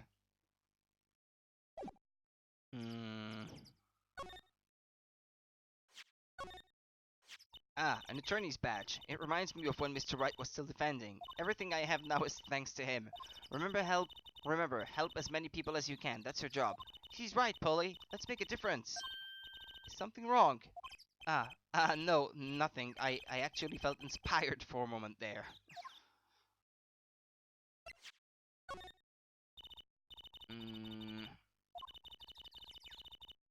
Ask me anything you like. Just ask scientifically. Do you know whose this is? No? No, okay. Are you interested in panties? No, okay. Are you interested in old woman's panties? Okay. Well, never mind then. Let's move. I'd like to give her back her bloomers, the old lady, but she's not there anymore.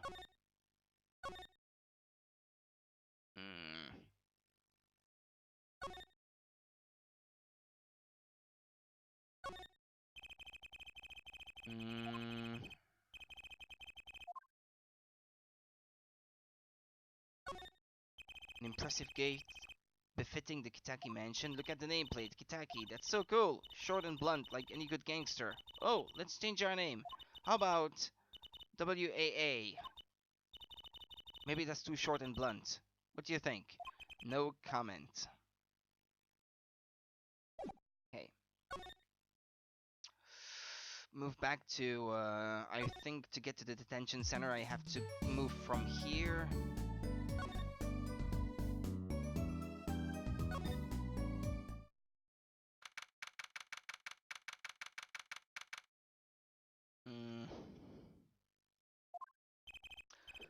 I'm sorry, meeting hours for the day are all done. But we still have 3 minutes. I'll put in your request, but don't expect anything. Father's talking in the private room with him. The father? You mean like a priest? I mean the suspect's father, Mr. Winfred Big Wins Kitaki himself. Not someone I care to meet. Die, you! You're the one on your way out, old... Ah, they're here. Whoa! This guy radiates power. Power with a cute apron? You Wookie's lawyer? Yes, sir. Well, I'm Big Wins Kitaki, 4th head of the Kitaki family, capiche? Actually, I came to speak to your son. Mr. Justice. Yes? My son's innocent. He killed no one. I want that apron. If we were found guilty, it wouldn't be good. Capiche? Yes, I'm all about capiching. Capiche it loud and clear. You gotta do more than just understand to make it. You'll learn though. Even if the lesson comes at the end of your short life. I don't feel so good. What's the big idea, old man? You can't treat me like a kid no more, not now. You know, I wanted to go to the clink. I like it here. You must be wokey. A G is not a G until he does hard time. Bizoy! I'm not sure what that means. You'll see when I get out of here. Things will change. Silence. My apologies, Mr. Justice. He's usually such a nice boy. Forgive me if I have a hard time believing that. Ha! You can't take me under your wing this time, old man. You heard me? I don't need no trial. I did it! I think that's enough for today, Mr. Justice. Don't let me down tomorrow. Can I talk to my client at least? So much for talking to our client. Oh, okay, I guess I can't. But we made so much progress today. We even found my panties. I had fun at least. Of course, the biggest mystery of all remains. How am I supposed to build a case for the trial? Oh, almost forgot. It's time for my show. Tonight I'm performing at the Wonder Bar. You should come check it out. To be continued.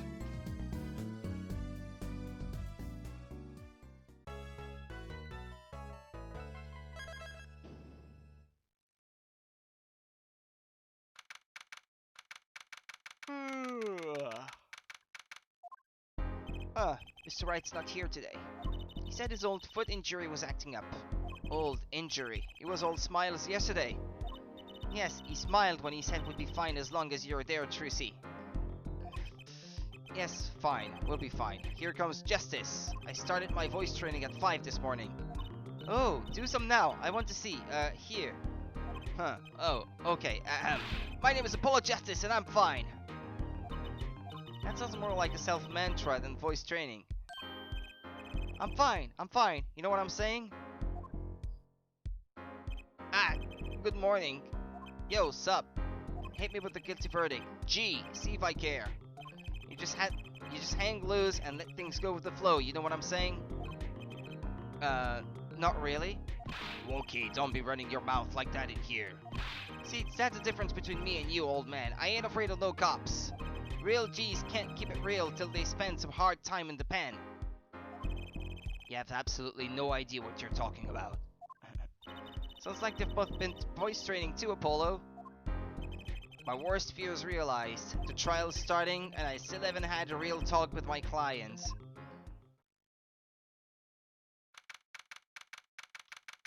What could go wrong? Court is now in session for the trial of Woki Kitaki. The defense is ready, Your Honor. Ready to rock and roll, Herr Judge. Ah, it's him, the guy from yesterday. He's a prosecutor. It's Mr. Gavin's brother. Long time no see, Prosecutor Gavin. Were you taking a leave of absence? You know that little band I started in my free time? Thing is, we got real popular. Hard to say 9 to your fans when 3 of your singles go platinum, yeah? I see. To be honest, I was a little concerned. I fear that you might still be distraught over that one trial. Not to worry, Herr Judge. I wouldn't miss this day in court for the world. It's worth even more than VIP passes to one of my concerts, yeah? How could I pass up a chance to see the true strength of the little boy who bested my brother? This is getting personal. It was worth canceling ashore too. Understood. You may give your opening statements to the court. Before that, I was thinking, is the air in this courtroom not a bit serious? It is a court of law. That's no way to get the crowd jumping, Herr Judge. They're not supposed to jump. This is a courtroom. Achtung, baby! Today we play it my way. What's that? Noise? Sometimes you have to get on up in order to get down. To prosecuting. This is crazy. The victim, Pal Miractus, director of the Miractus Clinic. The scene, People Park. He was found pulling a noodle stand. What in the world was a doctor doing putting a noodle stand? Yes, I believe you will only find that out by asking the defendant right here, right now. Because it's an undeniable truth that he shot the victim. What do you mean, undeniable? If you are to glare at anyone, Herr Justice, glare at the punk in the defendant's chair. His crime was witnessed quite clearly, you see. Very well, please admit this witness to the court.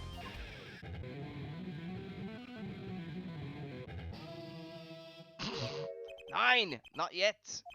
First, there is a little matter to be cleaned up. Could you talk without the accompaniment? I swear I could see the guitar for a second. What is it, Prosecutor Gavin? The motive, Herr Judge. Why did the little punk do it? Why did he kill the director of the Maractus Clinic? Objection! Not so fast. The defendant doesn't have to explain that.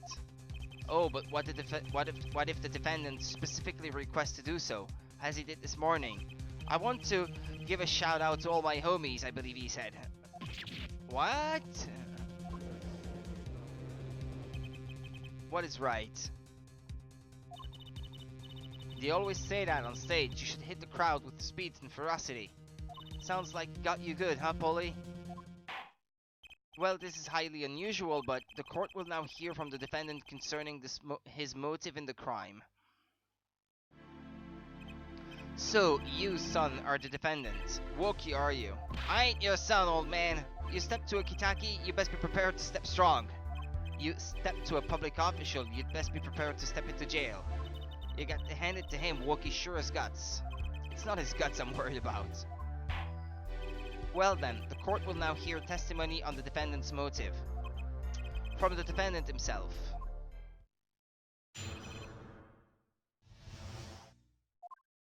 I'll tell you one thing, that doctor was a quacker. Someone had to show him what's what. I was in his clinic about half a year ago. He messed up my up something bad. And then just lets me go without a word. See ya later, bye. So I gotta go in, get another doc to patch me up again. That was the day I done figured it out. No OG's gonna let that pass. That's why I went to his pad that night. Know what I'm saying? You're saying you were one of the victim's patients? A lot of stuff goes down when you're keeping it real on the street, true that. I tell you one thing, that duck was whack. Very well, the defense may begin the cross-examination. I can't believe this is the first time I'm hearing about all of this. Yeah, that sounds pretty bad indeed.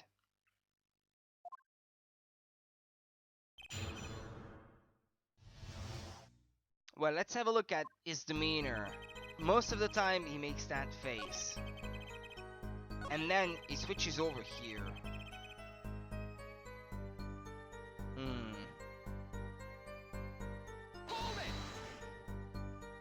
So you were a patient at the Maractus Clinic half a year ago. For what reason? I had what you might call a mark of honor. Can you explain precisely what was wrong? We had a little run-in with the Rivales,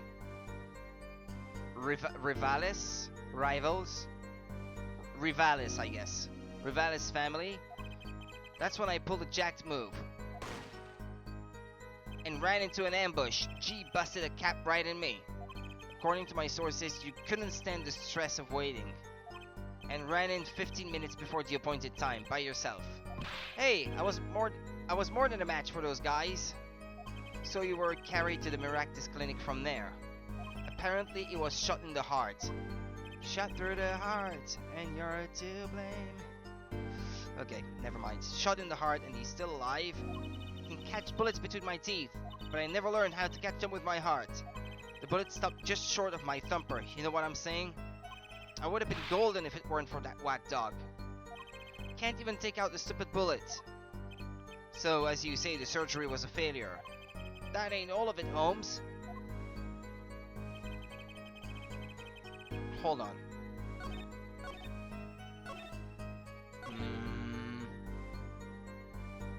That's weird. I thought he was making that face on that statement before. Maybe I should press him on that one still. What do you mean he just lets you go without a word? What do you think it means? It's whack, that's what. I'm not sure what that means, but it sounds bad. It sounds as though Herr Doctor wished to hide his mistake. This is why he let the defendant go. He's a liar, straight up. He's a badder G than me. So I gotta go in, get another doc to patch me up again. So this bullet is still... You know it, I can still feel it. Right there in my chest, pressing up against my heart. Your words are like a bullet shot straight into my heart. Or something to that effect. Incidentally, that's from one of our hit singles. Well, that sounds like a straightforward case of malpractice. Word, J-Man. Weren't no accident. That's for shizzle. It seems that there were issues with this doctor. Man, putting him down like that, doing the world a favor. Was like doing the world a favor, okay. Wokey, please consult your lawyer before saying things like that. Chin up, Apollo. Back straight. But why did this mistake only come to light that day? It was found during the family health checkup. The family checkup? That was the wackest thing of all. All us G's lining up, taking eye exams and all that. Better to die young than fade away, bizoy. A relief to hear. What's a relief? Oh, did your father not tell you? That bullet you carry so close to your heart, if not attended to immediately, it could kill you. What? Yes, Herr Dr. Meraktis had no knowledge concerning this ticking time bomb in you. Knowledge that could have saved your life. No way! That's whacked! There is proof. Your checkup report. Wokey's checkup report added to the court record. He sounds like he didn't know about it. How ironic that you would kill the one man capable of helping you. You're almost as careless as he was. That's not funny. Well, now that the place is hopping, let's get this gig started. Started? We've had enough of a warm-up act, yeah? Time to hear from the witness. Wokey sure is quiet all of a sudden. I'm a little uneasy myself. Is this Gavin's strategy? Who's that? So, you will tell us your name and occupation.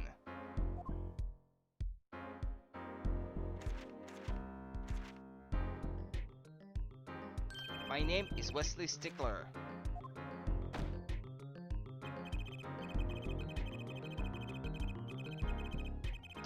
That's much too quick for me to read.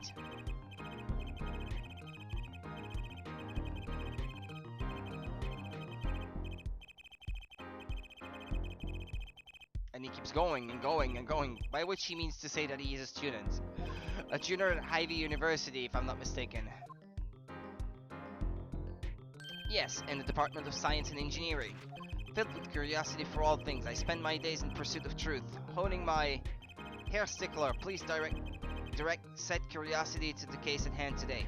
Very well, Mr. Stickler. Please testify to the court about what you saw on the night of the crime. I'm getting thirsty of reading out loud like this for like 2 hours with no breaks. Hold on. I'm just gonna grab my bottle of water.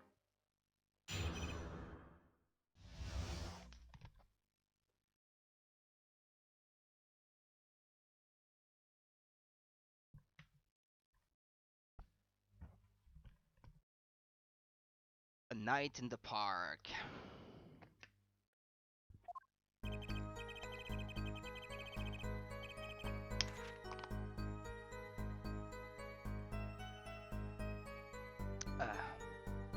That's good. That night, I passed through the park on my way home from shopping when I saw them. One man putting a stand, another man facing him. Gotta stay hydrated, yep. Exactly.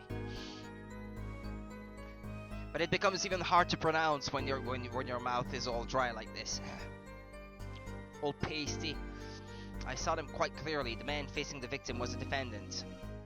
In his hand he held... Yes, a pistol. It was pointed at the man pulling the stand. A shot. The bullet hit the man pulling the stand from the front, square in the forehead. Wait. What did the autopsy report say?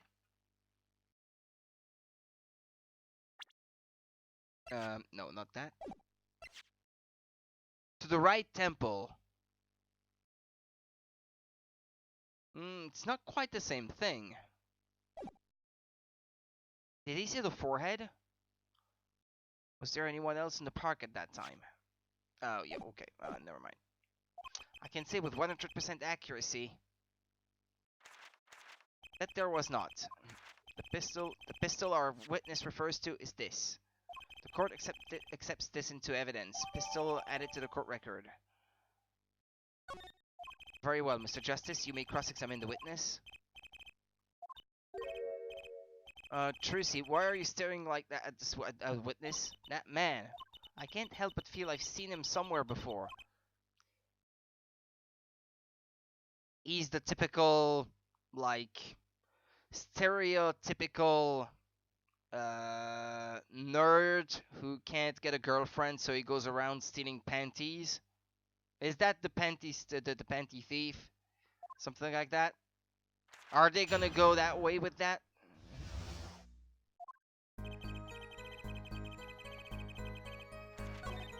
Hold on, hold on, hold on.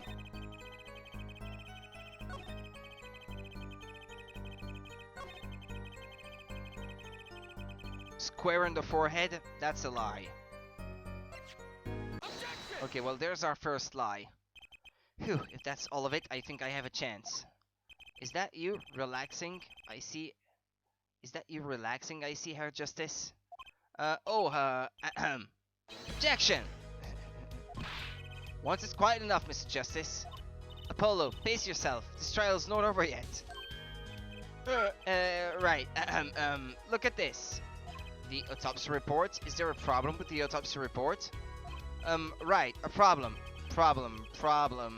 Yes, the problem is the location of the entry wound. The location? You testified that the killer shot the victim square in the forehead, did you not? Ah, I have already determined your angle of inquiry. Allow me to explain. It is quite simple. First, understand that when I say square, I speak not of geometrical abstract. What do I mean by this? For example, the diffraction of a meter is the wavelength of the light emitted by a krypton particle, as we all know. In addition, it is a well-known fact that krypton particles are rare and invisible to the naked eye, which points to a basic fallacy in your line of reasoning, namely that... Mr. Justice! Yes. Was your objection to these, krypton particle things? This is the big time, and you are obsessed with something so small? You disappoint me. No, I'm obsessed with something big. I mean, there's a bigger, less nitpicky problem here. Do tell.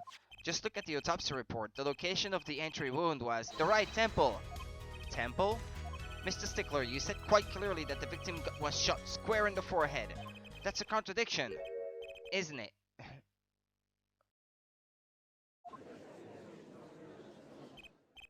It is, right? Finally. Objection! Herr Justice. Oh, Herr Justice. Yes? Your tactics are outdated, trying to shake the witness by objecting to trifles. Surely you haven't forgotten the fatal wound your master suffered 7 years ago?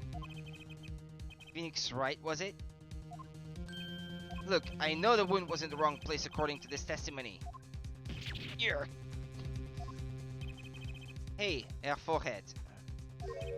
Forehead? Let us imagine you are walking through the park. You see two men facing each other, one with a pistol trained on the other. What would you do, Herr Forehead? Well, I guess I would try to stop them. I'd probably shout, "Stop!" And you, Fraulein? Me?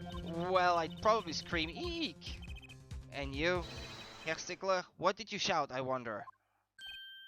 If the victim turned his head at the last moment. Oh. Ah, yes. Thank you for jogging my memory.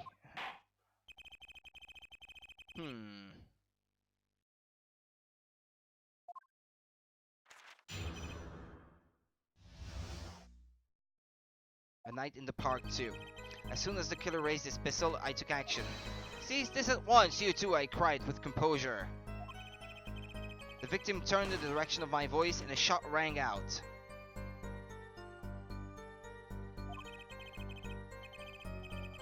Whereupon our cowardly killer defendant appeared to have become frightened. Tossing the pistol aside, he fled from the scene. I see, so you attempted to stop the crime. Indeed, with composure. Well, maybe the criminal wouldn't have fired if he hadn't shouted like that. That doesn't really matter now, unfortunately. Let us consider this new testimony, shall we? Observe the diagram, if you would. The witness, Mr. Stickler was it, stood here. He shouted, "Oh, stop, please," or something of this nature. And the victim responded by looking in the witness's direction. If the killer were to have fired at just that moment, as we can see, the bullet would have struck the right temple as in the report. Yeah, but the killer would have turned as well. I mean, if I was a killer and someone shouted to my side, I would be tempted to look that way as well. That does seem to be the case. Witness the power of a junior in Ivy University's Department of Science. Ivy University, Ivy University. Wasn't that the name of the university where that that girl from Phoenix Wright 3 from Trials and Tribulations, the one with her umbrella? Wasn't she at the same university? I think she was. Very well, Mr. Justice. You may cross-examine the witness.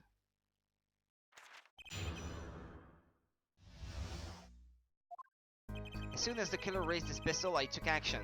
Seize this at once, you two, I cried with composure. The victim turned in the direction of my voice and a shot rang out, whereupon our cowardly killer, the defendant, appeared to have become frightened.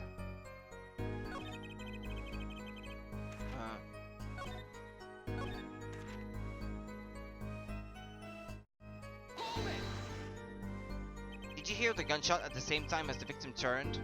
Indeed, I would say about the same time to be precise. And the victim didn't ask for you for help. It can be said that he didn't have time to ask. He didn't even have time to take a single step. I'm totally sure that the killer fired because Mr. Stickler startled him. Don't say that too loud, Trucy, please.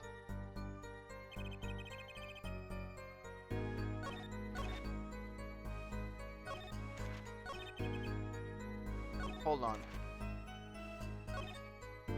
I want to see where exactly he is behaving differently.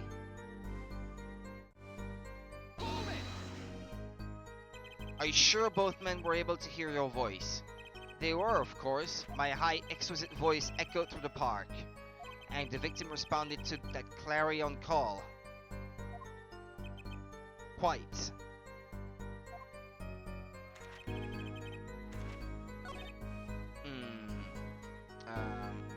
Like so. Can you describe the killer's actions more clearly? He seemed quite surprised, especially considering that it was he who did the deed. As we can see, human psychology is a tangled web indeed. He simply couldn't believe what he had done. He shot, he panicked, a common tale but true. Unfortunately, before I could take further action.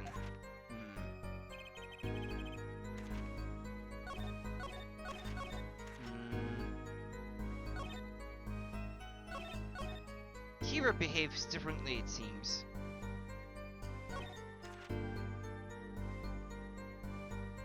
Hold on, because what is it with the knife on the scene of the crime then?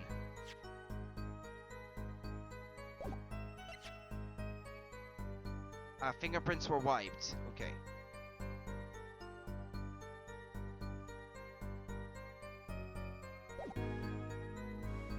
Wait. He shot twice? He says a shot rang out. Hold on, I'm gonna try to present the gun here.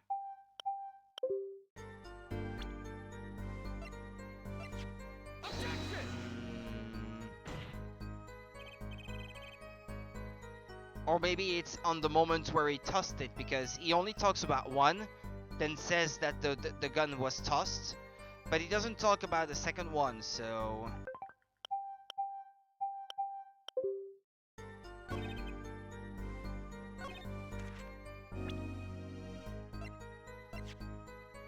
Ah, there we go. Because that didn't make sense. Wait a second. Another misleading request. Yet you're so beholden to your own mode of discourse, you can't see how it affects you. Come again? Wait a second, you say. A second? Are we intended to wait just that? A single second? 1/60th of a minute? That's hardly enough time to draw a breath, let alone make a statement in court. Now, had you asked for a longer period of time, say 3 minutes 35 seconds, why, Mr. Justice? Yes, Your Honor. Am I to understand you are objecting to the length of a second? Yes, I mean, no, here, just look at the pistol. It doesn't have a single fingerprint on it. Ah, a common ploy made all the more common, I fear. Ah, okay, so it's not so much the fact that that two shots were fired, that I objected to without knowing it. It's more to the fact that if it was wiped, and he said that he threw it away right away or something like that. So yeah, it's more that point that is contentious here. A common ploy made all the more common, I fear, by the prevalence of television. Criminals these days are loath to leave fingerprints. Wait, but you said the killer tossed the gun and ran. That's right. It didn't have time to wipe the gun for prints. Uh-huh. Ah, the little girl's sticking it to the university student. There's a song in there. I'm not little. Ha ha ha ha. Then let's think like adults, shall we, Fraulein? What if the killer, the defendant, was wearing gloves? The knife. What about the knife then? Gotta admit, I didn't think of that, Apollo. Well, Mr. Justice, could the killer have been wearing gloves? No way, because of the knife. The record of the murder weapon is very clear about one thing. The fingerprints were wiped, which means some trace of prints remained. Which contradicts your testimony. If everything happened as you say it did, he wouldn't have had time to wipe the pistol.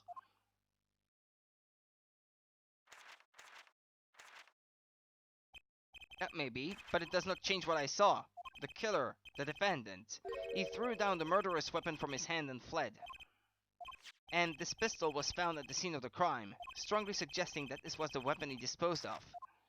That sounds solid to me. Well, Herr Forehead, any of your precious objections? What gives, Apollo? Let's see that voice training go to work. You know, I've only recently realized something. No matter how much you train your voice, it doesn't matter if you have nothing to say. What do you mean, nothing to say? Isn't it obvious from what the witness just said? Huh? Isn't what obvious? When he restated what he saw just now, he said he saw Wokey drop a murderous weapon. But that's not the same as being 100% sure of what Wokey threw away. You're right. He's just confused because the pistol was found at the scene. Poor Mr. Stickler. It must be hard to be so perfect and yet so wrong. Well, it can be said that I'm quite offended. While it is indeed true, yeah, blah blah blah. He's gonna go on again, and I just can't read that. It's just too fast for me. What we can say for certain is that the witness saw the killer throw something. Does the defense have anything to say about this? Well, if what he threw wasn't a pistol, then it had to be something else. At least one person on the defense team seems to be thinking.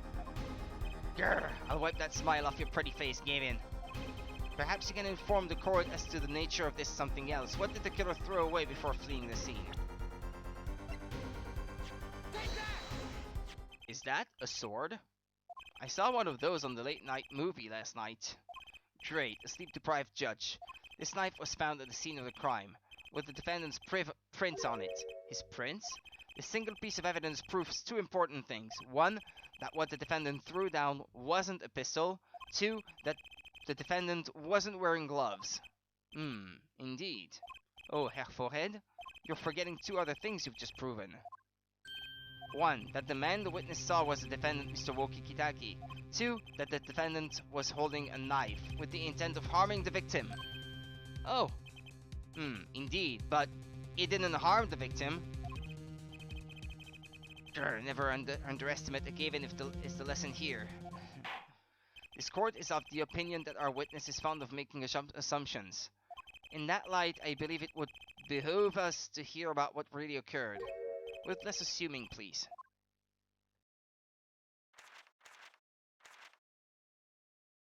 What is it, Kitty? You want to go outside? Can't stand to stay in here anymore?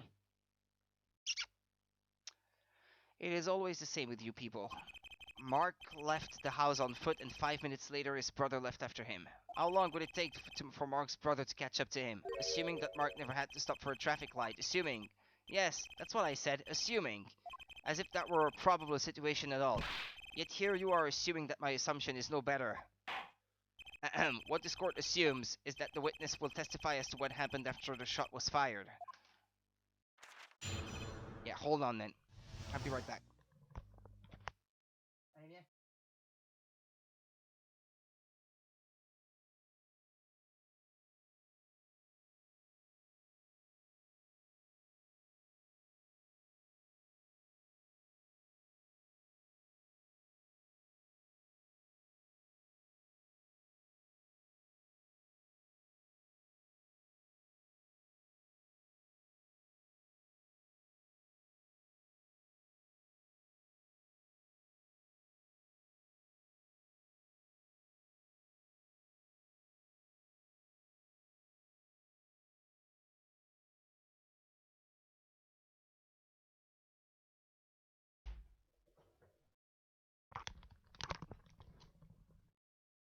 Okay, sorry about that again. And it's snowing here. Uh, I could not prevent the killer from leaving the scene, nor could I simply leave the scene in good conscience. Ergo, I used my cell phone to call the police. Until the police arrived at the scene 10 minutes later, I saw no one else. Why did you chase the killer? He was, as you say, a killer. Of course I could have run him down, yet what would he have done when cornered? Sadly, it takes more than an aptitude for solving quadratic equations to know that. Did the testimony earlier not prove the defendant's presence at the scene? And do we not also now know that there was no one else there? It seems clear that we have our killer, does it not? Does it not, Mr. Justice? I'd better find a way to take this testimony down quick.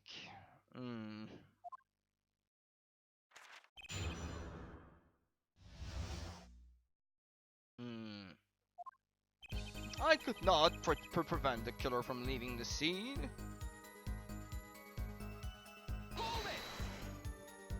Which way did the killer run? By that time, it was clear the killer had noticed me. Naturally, he ran in the opposite direction. That would mean he ran in the opposite direction from the Kitaki mansion. Achtung! Don't even think about pointing out that he was going away from his home. All he had to do was loop back once he was out of sight. How did he know that's where I was going? Nor could I simply leave the scene in good conscience. What did you do then? You were certainly composed for someone who had just witnessed a killing. If one is to devote one's life to the pursuit of science, one must never flinch at the sight of a little blood, nor be so moved by a chemical discovery that one drops one's flask upon the lab room floor. Oh, cool answer. Very cool. So nothing strange about how he acted. Trucy looks like she has something to say. She knows who he is, he's the panty stealer. Ergo, I used my cell phone to call the police.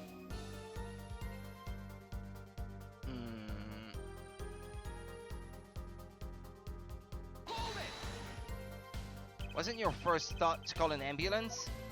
It can be said that I have dabbled in medicine. The injury I witnessed, namely a single shot to the head, tends to result in death. Ergo, there was no need for me to call an ambulance. Oh, a perfect syllogism. A proof in 3 parts. Exquisite. Simply exquisite.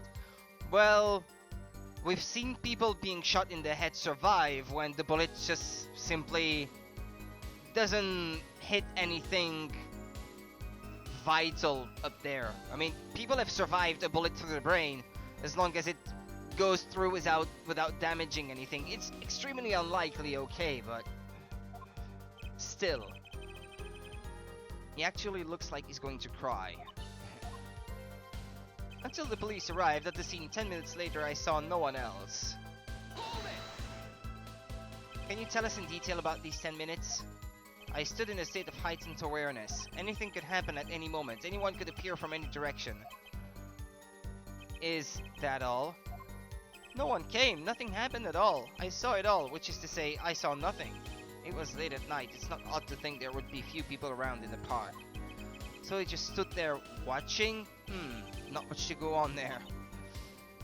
Trucy, if you've got something to say, by all means, say it. I can't find a single problem with that testimony. Had enough at last, Herr Forehead? Maybe it's time to back off a bit. I want to say no, because the girl sounds like she has something to say. The defense still has some questions that demand answers, Your Honor. Your opinion, prosecutor gave in? Oh, let him play attorney until he's satisfied, I say.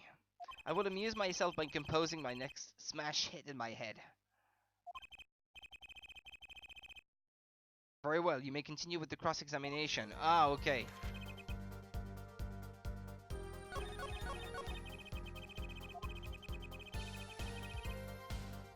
Nah, it just goes back to the same thing, so I probably have to say yes, because I indeed can't find anything wrong.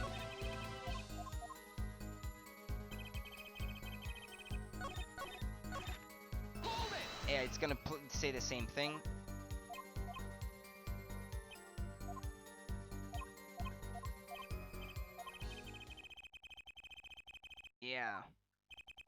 Some of us have glamorous careers we'd like to get back to this month, Herr Forehead. You don't have enough to put Wookie away yet. Should I back off for now? I think, yeah. I thought the girl was gonna speak up. That's why I said no. There's nothing fishy about that testimony at all. It appears there are no objections to the witness's current testimony. There are any number of ways to explain the lack of prints on the pistol, I assure you. Perhaps the killer really was wearing gloves which wiped the previous user's prints off. Then after the deed was done, this fell out of his pocket as he was throwing the gun away. A mistake befitting of a small-time punk, in my opinion. No. Seems we've come to the end of the line here. No, that can't be all. How unfortunate. It seems that you weren't cut out to stand on the same stage as me. Were you, Herr Forehead? I believe this brings the cross-examination to a close. This court will now declare a verdict for the defendant Wookie Kitaki. No, you can't do that! Hold it!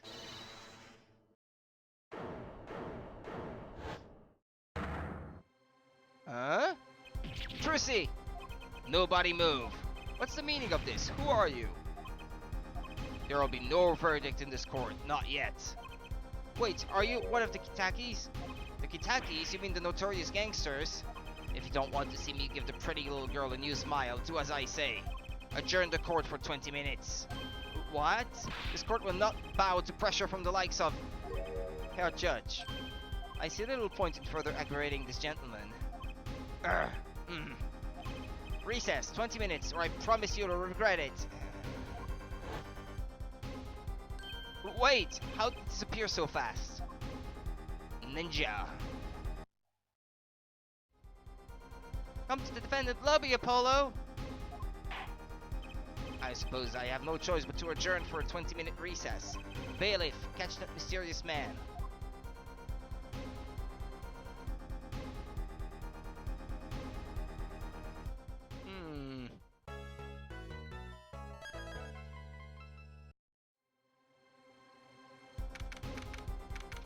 Trucy, are you alright?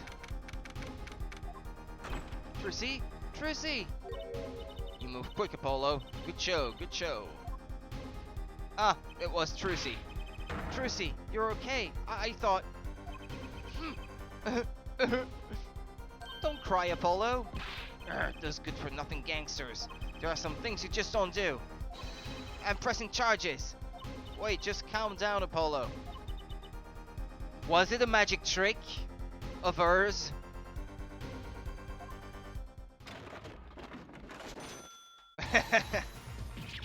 I should have known. What the heck is that? Surprised? This is one of my best tricks, the amazing Mr. Hat. You look marvelous, darling. She's a ventriloquist as well. Is a big hit on stage at the Wonder Bar. Yes, I am a big hit. Ha ha ha. Well, what do you think? Do you like it? You mean you? Trucy, there are some things you just don't do. I'm pressing charges. Apollo, now is not the time to be threatening me. It's you who's being threatened here. Huh? Remember what you said to Wookie's father yesterday. You promised you'd save his son. But that testimony was rock solid. What are you suggesting I do? Look, once the judge declares the verdict, it's all over. If I can use my talent to stop that from happening, I will. Trucy, no more staged abductions, please. I'm not talking about magic, Apollo. I know when the witness isn't confident. I can perceive what he's feeling. It might not mean anything, but it's all we've got. You can see what he's feeling? Think back, Apollo. Think back to the times when there was a contradiction in his testimony. All the times. All the times there was a contradiction. Let's pretend I do. I think I remember them, sure.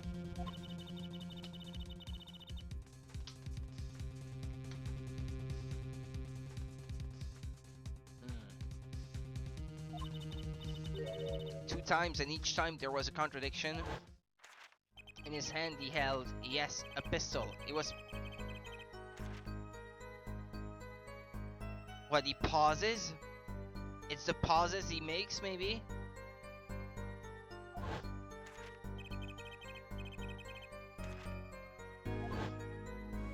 Every time he said the man tossed aside the pistol, but it turned out he wasn't sure, and sure enough there was a contradiction.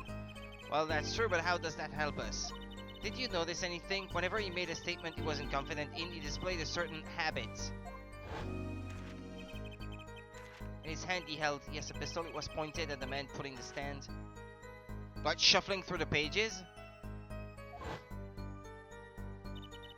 The very moment he said the word pistol, his fingers got all tense and he fiddled with the corner of a page in his book. How am I supposed to see that? Well, I could see it. How else do you think Daddy went 7 years without losing a game of poker? What? I always sat next to Daddy during big matches.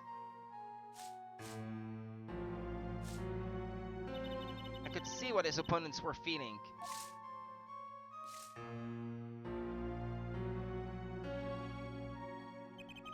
You mean that's how Mr. Wright won all those games? It's not cheating officially. I wasn't looking at their hands or anything, and I wasn't there all the time either. Daddy's quite good at poker after all, but not good enough to go undefeated that long. Great, so he cheated, but what does that do for us? I don't believe this. You have to listen to his testimony one more time. No, scratch that. You have to watch his testimony, perceive the truth. Watch testimony, perceive the truth? The only thing I'm perceiving is that I'm going to lose. Not true. Daddy said so. He said you have the power, Apollo. Mr. Wright said that? Watch the testimony. Perceive his true feelings. Is she serious? Time's up. Sorry, I can't think of any other way out of this one, Apollo. What was that she said before the trial started? Huh? Mr. Wright's not here today. He said his old foot injury was acting up. Yes, he smiled when he said we'd be fine as long as you're there, Trucy. Is this what he meant by us being fine? Well, methods aside, she did avoid one guilty verdict already today.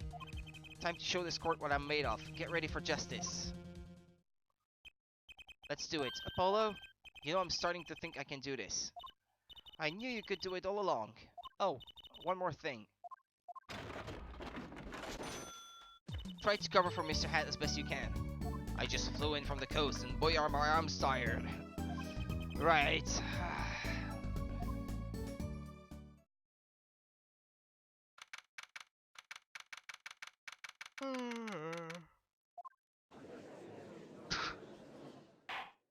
Court is now back in session. Right, we're fine. Ahem. I'd like to say to the young lady standing next to you, Mr. Justice. Oh, you mean me? Don't you have anything to report? Anything concerning the mysterious phantom in the silk top hat? Ah, right, him, don't worry about him. I settled that. You settled that? Yes, it was an out-of-court settlement, right. Perhaps Fraulein would have us believe it was nothing more than a passing dream? A fantastic illusion, now you see it, now you don't, am I right? I think he's on to me. I wish he would stop being so cool. Let us dispense with these niceties and get straight to the matter. What are your plans for our gifted witness? Right, the defense would like to request another cross-examination because I forgot to ask something. There was no issue with the witness's previous testimony. I will grant your request, however, but this court will not permit stalling for time. Understood, Your Honor. Don't forget, Apollo. When he isn't sure about something, he has a habit of fiddling with his book.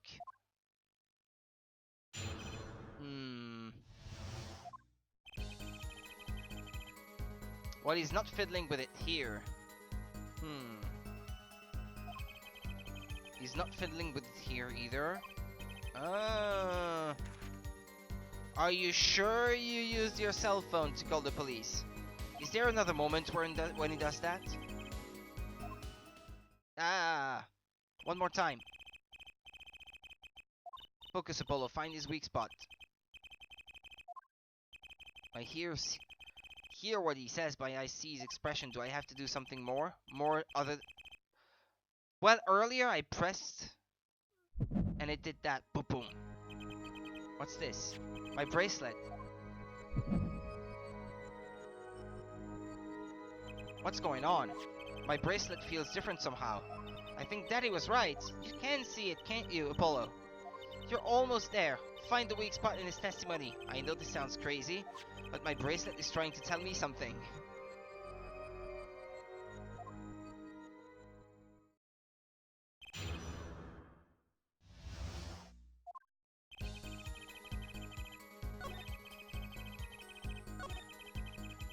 Okay. Let's press them. So you called immediately after witnessing the murder.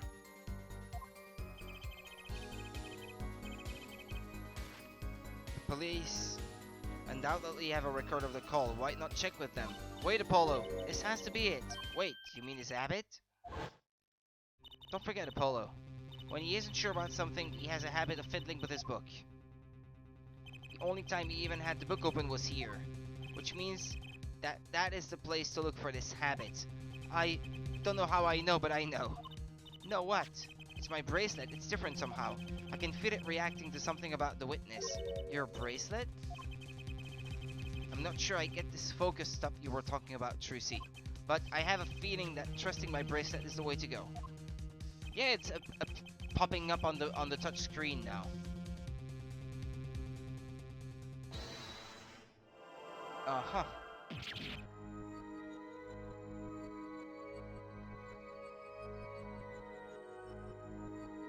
What's going on? I can see the witness's face, his expression so clearly. It's fitting my mind. I can see nothing else, hear nothing else. Apollo. Trucy, what's happening to me? This is what I meant by focusing. Focusing? In this state, you can see everything, Apollo. Everything the witness does. That's great, but this is kind of freaking me out. Just look for Mr. Stickler's twitch, his habit. You remember it, right? Sure, when he says something he's not sure of, he fiddles with a page of his book. You got it. Right now, you're looking at the witness's face. And your eyes are sort of bugging out. I'll bet they are. First, move your focus of attention down to Mr. Stickler's hand. His hand? You know what to look for now, but you have to be looking at the right place. She's right, I can only see his face like this. Time to try changing my viewpoint. Like this? Can I use a D-pad instead? Oh yeah, I can. Perfect, now you're really ready. Ready for what? Ready to perceive the truth behind the twitch. Yeah, there's a truth behind twitch, alright. Perceive? Try listening to the witness talk as you focus. Then watch for his habit. Right, you mean when he fiddles with the page. That's right, that's your signal to look closer, to perceive. Find his weak spot and I guarantee we'll be able to give him the royal flush. Spoken like a true pokerhead's daughter. I'm a magician, thank you very much. So I have to pay attention to his words and his fingers. Don't worry if you miss it, you can always try again. Right, look out, nervous twitch. Here comes justice. Here we go. I used my cell phone. It didn't use his cell phone, no?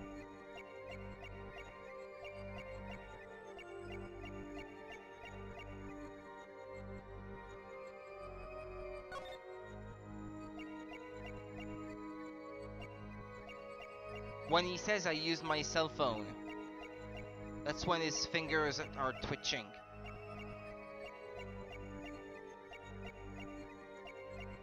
Yeah, okay, yeah, I have to hit perceive at the right moment, I guess.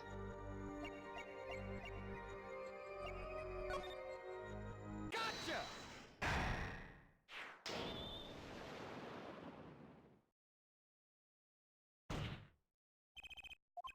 I saw it just now, I could see it.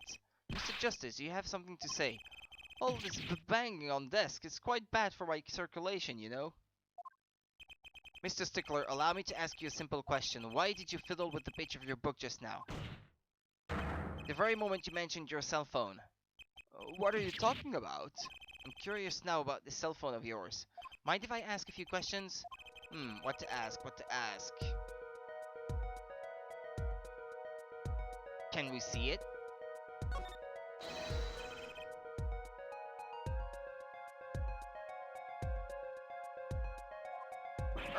Why? Whatever for. Show me and you'll find out. Well, I can't. I don't have it, you see. You don't have it? Mr. Stickler, is this your cell phone? Yeah, because of the fact that I found the cell phone earlier. Yeah, where did you get that? That's the phone from yesterday. Look, a cell phone. Someone dropped it beneath this tire. And if the car moved, it would be crushed for sure. I wonder if it belongs to the doctor here. How strange, Mr. Stickler. Can you explain why your cell phone is sitting here in my hand at this very moment? Wait a minute, what is the meaning of this? The cell phone was found yesterday in the Maractus Clinic garage. The Maractus? Why, that's where the victim lived. Here, that's impossible. Mr. Stickler, you lied to the court, didn't you? If your cell phone is here, how could you have called the police?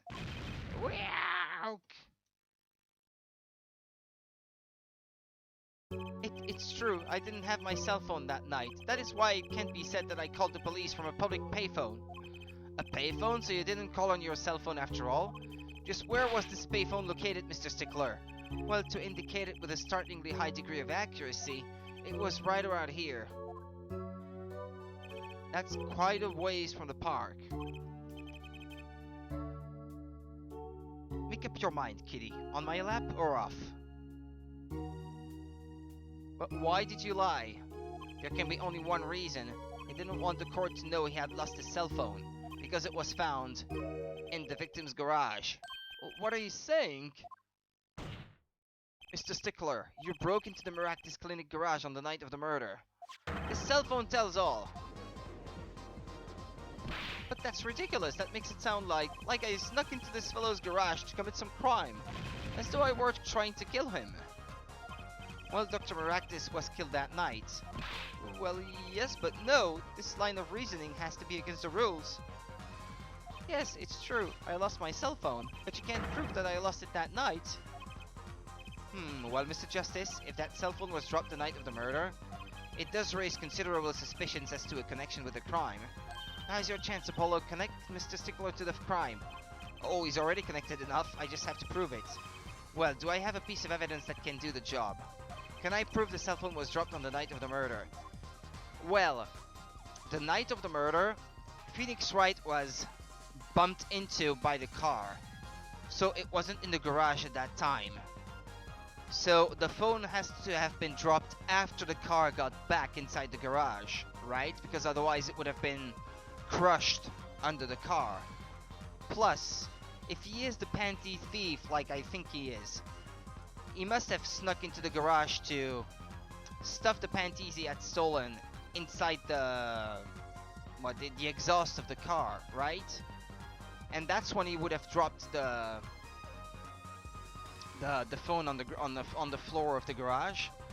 But the car wouldn't have been able to be running, and well, the engine couldn't run if there was something stuffed up the exhaust. That's what I mean.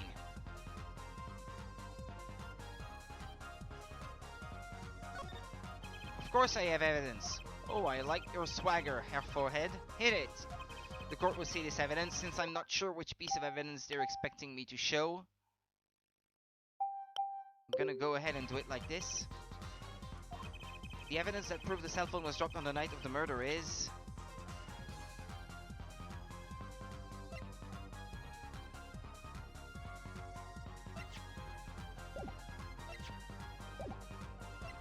I was gonna say this because it proves that the car on the night of the murder was used to go to move around the city. That's a side view mirror. And as it so happens, Dr. Maractus' car was in an accident that took place the night of the murder. An accident? An accident. It happened a little after 9 PM just outside People Park, our murder scene. Dr. Maractus' car hit a pedestrian. What are you trying to say? From the absence of a mirror, it's clear that the car was parked after the accident, which means it was parked there after 9 PM on the night of the murder. If your cell phone had been dropped before the car was parked in that garage, then it would have been crushed. Yeah, that was my reasoning earlier. After all, it was lying on the ground, right under the wheel. Ergo, Mr. Stickler, the only time you could have dropped this in that garage was after 9 PM the night of the murder in the park. Mr. Stickler, you know what this means. You did break into the victim's garage that night. This is most unexpected, Mr. Justice. Are you naming the witness as a suspect in the murder of Palmiractis? No, stop. This is too much. This can't be happening. Prosecutor, say something. I suppose it is worth saying this. No connection has been found between Wesley Stickler and Palmiractis. That is, other than this. I believe our next testimony will be most revelatory. Is the witness prepared? Yes, Your Honor. I know that face. That's the face of guilt.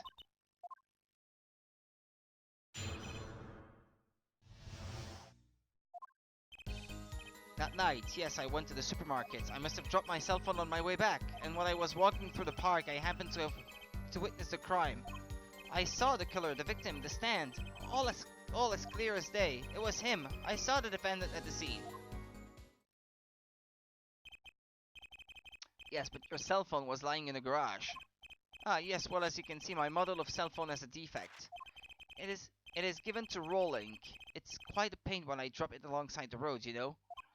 Looks like a normal cell phone to me. In any case, Mr. Justice, the cross-examination, please. That's funny. My bracelet didn't react at all during that testimony. His nervous habit must not be acting up. I didn't sense anything either, actually. Looks like you're on your own this time around. Right, no problem, I hope. Here comes Justice.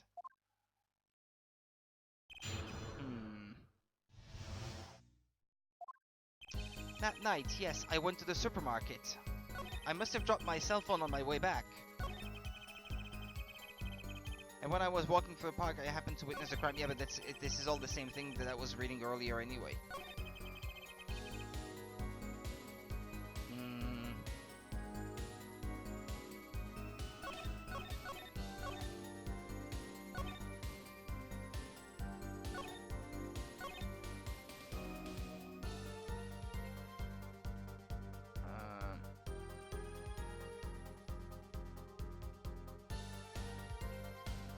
Killer, the victim, the stand.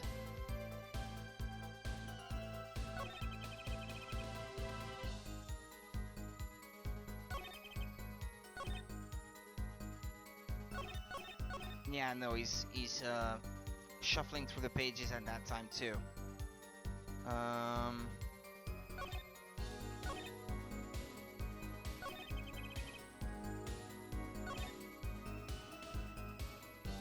He was walking through the park. He saw the killer, the victim, the stand, all as clear as day.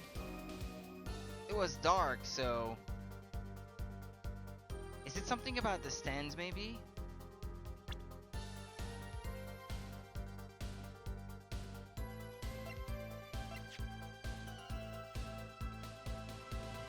The victim died pulling it.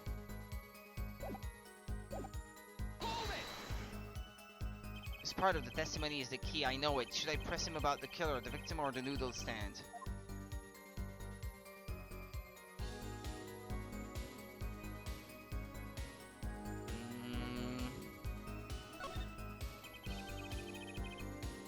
Do you happen to remember the noodle stand?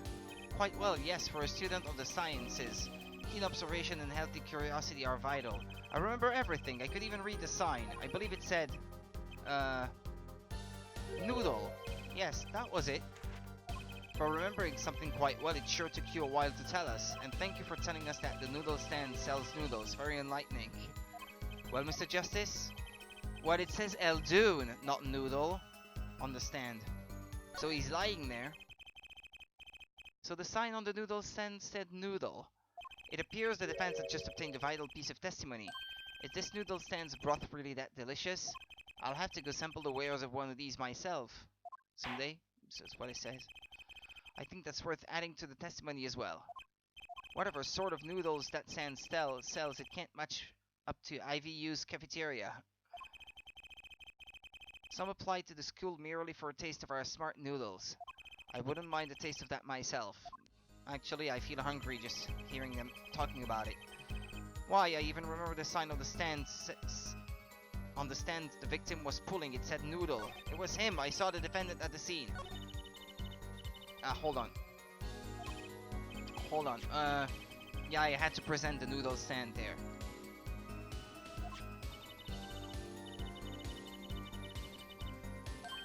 That gleam in your eye. in your eyes. You're a gambler's daughter through and through. I'm a magician, thank you very much.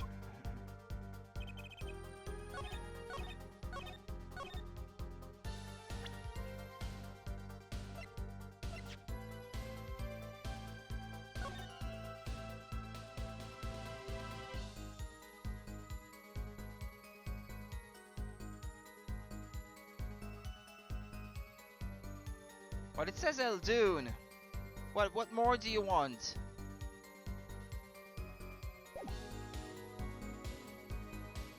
Objection! And you're absolutely sure the sign read noodle? Why, just last week my professor offered me this praise. At least you have good eyesight, Stickler. I'll give you that. It read without a doubt noodle. Did he see it mirrored or something? What are you looking at me like? Why are you looking at me like that? Is that pity I see in your eyes? Let's take a look at our map, shall we? So you're claiming that when you saw the sign, you were standing here. If they're made of cloth, these little flags hanging down with the letters on them. So if he read noodles, he might have seen them through by transparency. So he might have been on the other side. Mr. Stickler, I'd like you to please take another look at the stand and to carefully read what the sign says. But no, it's closed, so he couldn't have read it from that side. See, the sign actually states the name of the stand's owner. Eldoons. Inconceivable. I'm certain it was definitely noodle for sure, positive. I'm afraid your professor was wrong about that eyesight. I wouldn't be so quick to jump to that conclusion. The sight he saw changes everything. The witness says the sign said noodle.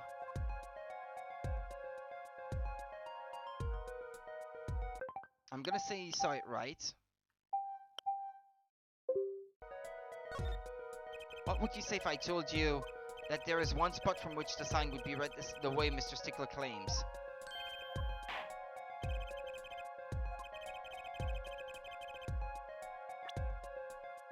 Is that a pool of water?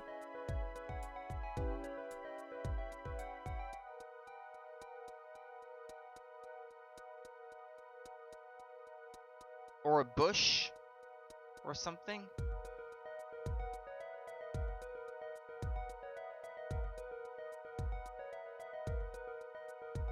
Wasn't hiding in the trash can, was he? I'm not sure. On the opposite side, well... How do you know that? When viewed from the south, the sign on the stand reads Eldoons, as we know. However... Observe the other side of the stand. Oh. This side says noodle. Yeah, actually I didn't think, but if I was watching at the model in 3D earlier, I would have noticed. It's very pixelated, by the way, because this is a native resolution of the DS. I'm sorry, but I can't really do much about that. Mr. Stickler, you lied to the court. You witnessed the crime from the northern side of the park, not the south. Yo, you got me. Objection! So what? So what? What does it matter if he saw the killing from the north or the south side? It makes no difference at all. He's right. Travel far enough to the south and you will end up going north. Viewed on a global scale, directions are utterly without meaning. Actually, maybe he's right. What does it change? It changes everything, Apollo. Trissy? Remember his testimony from before? Yeah, when he said, I yelled, and then he turned his head. That means it's the left temple that would have been pierced by a bullet and not the right temple. That changes everything indeed. Though to be honest, I'm a little scared of where this is leading.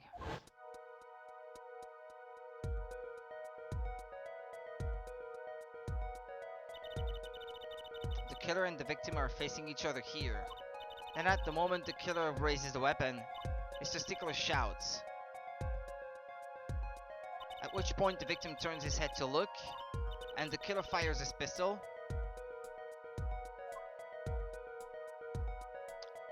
In the right temple. That's why the bullet hit him in the right temple. No contradictions, right? Right, but if Mr. Stickler was standing on the north side of the park, that reverses the whole scenario. He would have been hit in the left temple. And victim looks in his direction.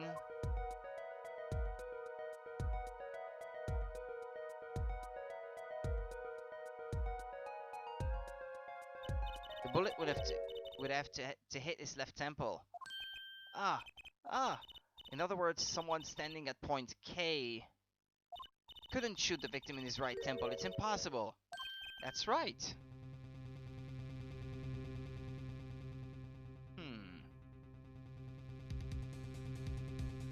So, now that we know that Mr. Stickler was standing on the northern side, the wound location takes on an entirely different meaning. Indeed, you are absolutely correct, Fraulein. What? The entry wound was on the right side of the victim's head, correct? Well, the right side of the victim's head is north. North. Ah! But that's where the witness Wesley Stickler was standing. Correct, so if he was standing to the north, then the only person here who could have shot the victim in the right temple was Mr. Stickler himself. Yow! Now, I doubt it was him. But still. Order, order, order! Wow, the apple didn't fall far from the tree. She's flipped this whole case on its head while I was still figuring it out. Objection! Clarify one point for me, if you would, Herr Forehead. What now? Are you truly accusing this college student of murder? Well, I can't say he exactly looks innocent, but something still doesn't feel right. I just can't picture him as the real killer, me neither. No, please, looks aside, I'm really a nice guy. All my friends say so. Let's hear what the defense has to say. What are you going to do now, Justice? Should I really accuse Mr. Stickler?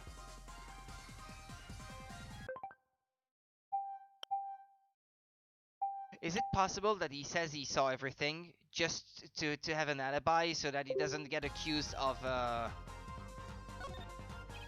stealing panties? I don't think Wesley Stickler is a killer, but he's not innocent either. His unusual silence tells me that much. Mr. Stickler, you seem unusually quiet. Tell us why now. The word confession isn't in my dictionary. Herr Forehead, I'm afraid it falls to you to elucidate Herr Stickler's silence. Mr. Justice, you did say you were accusing the witness just now for a crime other than murder. Your reason? The court's all ears. Because I found the panties in the exhaust pipe of the car where his phone was found, and the fact that Tracy felt like she had seen him somewhere before. You found the what? The panty thief. Do I have evidence that shows his involvement in some other crime? Your evidence? The court's all eyes, Mr. Justice. Show us evidence that points to the witness's involvement in a crime. Hello, Jeff. The evidence is this. What is that? Women's underwear? Hey, those are mine.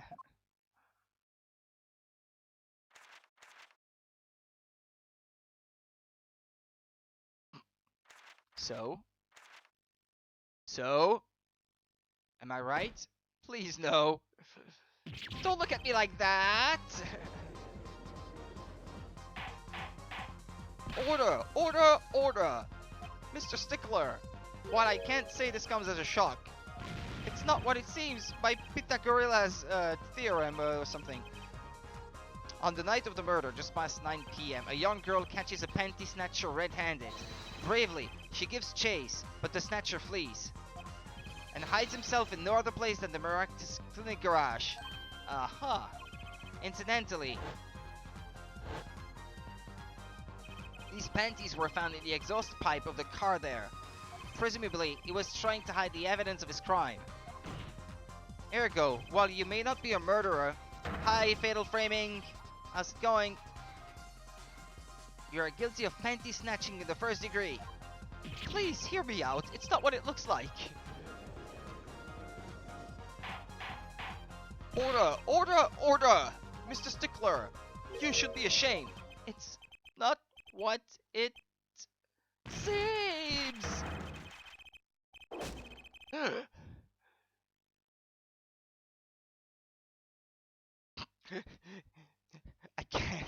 I can't. I can't. It's because my brother was at his he's done with university as it happens, and he was wearing the exact same outfit last week, and he's a fan of that series. I'm gonna have to call him the panty thief from here on out. I can't. I was coming along.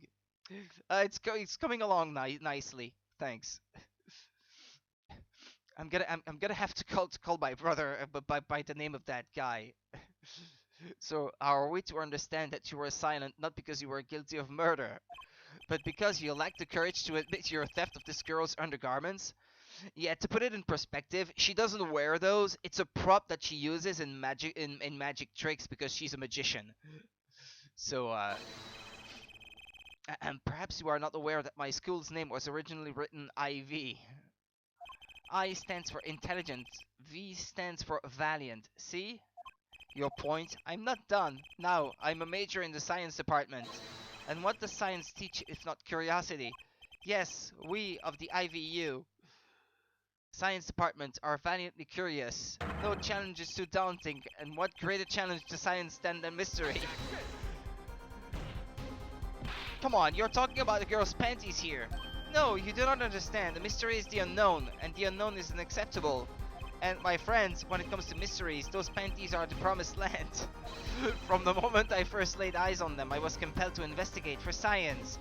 Yep, I think where he's going with this is it's a magic trick prop. She can fit anything in there, kind of like Mary Poppins' bag or anything, or Hermione's bead bag in Harry Potter or something. A full-sized car tire was only the first mystery those panties revealed. A tire? Yes, I saw her do it. She pulled the tire out of those panties. But that's not all. First there was a tire, then a stew pot, and a frozen chicken. One mystery after another. It was magic. Oh, I remember now. He's one of the regulars in the audience at the Wonder Bar. Huh? He's talking about my magic panties trick. I just don't understand. A broom from a pair of panties. It mocks the very laws of physics. A broom and a frozen chicken, Trucy? Whatever happened to the doves and bunny rabbits? Mr. Stickler, you stole this girl's panties to understand the magic trick? You say panties, but they are so much more than that. For me, they are an object for serious study. Why'd they put it that way? I wonder. There has been a recent rash of panty snatchings in the area. Were they all you? I am sorry, but I did it for science. Each time I spied a pair of panties flapping in the breeze, I thought maybe this would be the pair that would elucidate the mystery. Even that night as she chased me through the streets, I wept. Perhaps this is the night that I will see the truth. He's talking too fast, I can't read at that speed. Still, that leaves one thing unexplained. Ah, you refer to our witness's other lie, yes? The witness claimed he saw the crime from the south, but was in fact in the north. What a game. Indeed. Would anyone care to explain why he lied about that? Be my guest, Herr Forehead. Because he stole another pair of panties and he hid it in the... He saw the whole thing from inside a trash can, maybe? Did I not hear you correctly? Did you not say you do not accuse the witness of murder? Why then did the witness lie about this location at the time of the shooting? Or have you no idea? Apollo, there's something about the way the diagram is arranged right now. When you think about it, right near where Mr. Stickler was standing, isn't there a trash can? Well, Mr. Justice, what say you? It's the trash can where we found the bloomers, the old lady's pants. Is that it? Found in a trash can in People Park. Distinctive bloomers, to say the least. Yeah, right, but we don't care about the details. It's just, I think this is it. The evidence that shows why he lied is this. Yeah, what if it was really for the magic trick, why did he steal an old woman's panties? What, more panties? How many panties are you carrying in your pocket, Hair Forehead? These are the last, honest. These were found in a trash can at the park. Looking at the diagram, we can see that the trash can was right next to where the witness stood. Mr. Stickler, you didn't! Alas, I am a failure as a scientist. I can't unravel the mysteries of the universe. I can't even unravel a pair of panties. So, these panties are your handiwork as well? That night, I had been chased, howled into the Maractus Clinic garage. Weeping in frustration, I was forced to abandon my prize. Don't you see how I felt? Believe me, I'd rather not. I hid in the garage for a short while. Then, abandoning the panties, I made for home. To avoid the office where the girl works, I went towards the south entrance. When I saw them hanging there on a clothesline by a giant mansion. A giant pair of panties. Apparently, I didn't know those bloomers belonged to the mob. I had them saved in my pocket, ready to take home, when I stumbled upon a murder. The murder of Dr. Maractus. I reported what I had seen, but as I waited for the police to arrive, I got scared. What if they searched me? That's when you dispose of the bloomers. Yes, it was a severe blow to the progress of science, but one that had to be borne. A fascinating, if disturbing tale.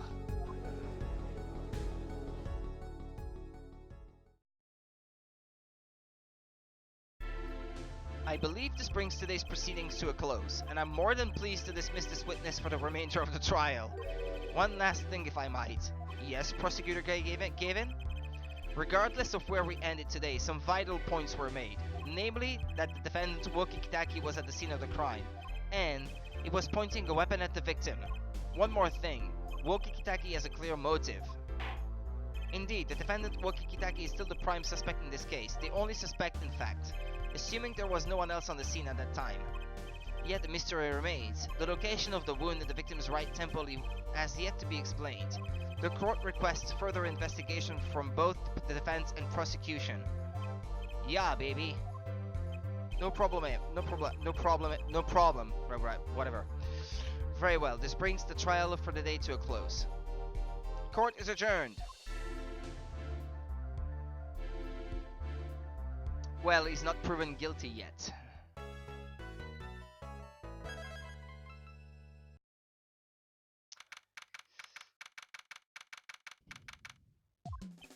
What a train wreck that was. I'm glad we made it out of that trial alive. Really? I had fun. And Woki made it through the day too. Everyone was too obsessed with panties to bother with the real case. But it was good publicity. Imagine the crowd at my show tonight. You should come, Polly. Yeah. The amazing Mr. Hat will be making an appearance. Hi folks, I'll be here all week. That's about enough of him. Hello? Ah, Miss Tiala. Thank you for today. The trial went well. Oh, right. No problem.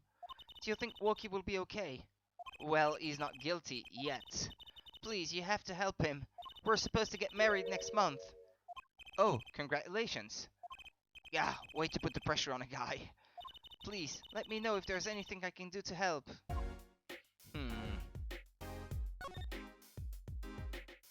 Well, tell us about your marriage, maybe. Are you sure about marrying into the Kitaki family? I'm fine with it, and I love Woki with all my heart. Oh, that's so sweet. So it doesn't bother you that you'll be, married to the mob? I don't think so. My parents are against it, of course. Say, where did you and Woki first meet anyway? Good question. Miss Tiala doesn't look like the type to have gangster connections. Oh, we met at my old job actually. Ah, office romance. She's not very forthcoming with information about herself, is she? Did you know that the boss is trying to get out of the business? Really? Mr. Kitaki wants to quit being a gangster? He's trying to transfer his assets into a normal company. He only announced it recently, out of the blue. I hear there's quite a lot of confusion in the ranks. I wonder if this explains that apron. I can't imagine Woki going along with that. He's highly motivated, isn't he? That's not the word I would have used. He said, I'll be the next big boss and keep the family alive. I think he's at that age when boys want to make a mark on the world. That's not the way I would have put it. His father moves in a lot of circles. He's really focused on profits. The Kitaki family has been making a killing recently. Again, not the way I would have put it. But Wookie says it's not about the money, they have the gangster tradition to uphold. Oh, a generation gap. They've even got the ever-classic what about the family business thing going. Usually, it's the father worried about tradition. Can I ask you a question about Wookie? I understand he was operated on by the victim, Dr. Miractis. Apparently, yes. I was in his clinic about half a year ago. He messed up my op something bad. And then it just lets me go without a word. See ya later. Bye. So I gotta go in, get another doc to patch me up again. Yes, it sounded horrible. Wookie has always been fond of fighting, I'm afraid. I'm not sure it qualifies as fighting when pistols are involved. Mr. Gavin was saying his life might be in danger, wasn't he? No, that can't be right. I'm sure he was just trying to scare us. It's scary to think that a surgeon might make a mistake. But it's even scarier when he tries to hide it. I'd like to know a little more about this operation. Maybe it's time to pay the Miractis Clinic a visit. I should be getting home now. Wookie's in your hands, Mr. Justice. Right. Leave it to me. Apollo, I think you're only making her more nervous. Sorry, I'm new at this, okay? Alright. It's alright, I believe in you. Well. Time to move then. Well, how about going to see Phoenix Wright in the clinic again? Ah, he's not there. Okay, he's not in his room.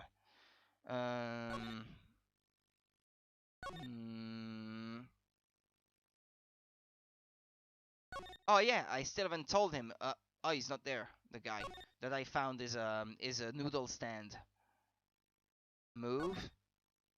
Can I? No, that's the garage. That's the garage. Move. Move back outside. Was there the Kitaki Clinic in the list? No. What if I check out the door?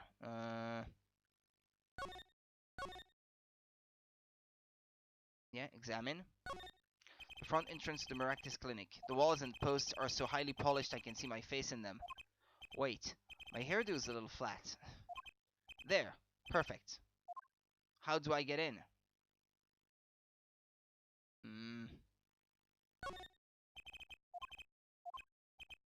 Ah, you keep saying the same thing. No! Back, move. Doesn't look like I can go inside. Unless from the garage, maybe. No, the only access from here is back to the outside. I don't know. Let's go back to the Kitaki Mansion, maybe. And the park. There's nothing.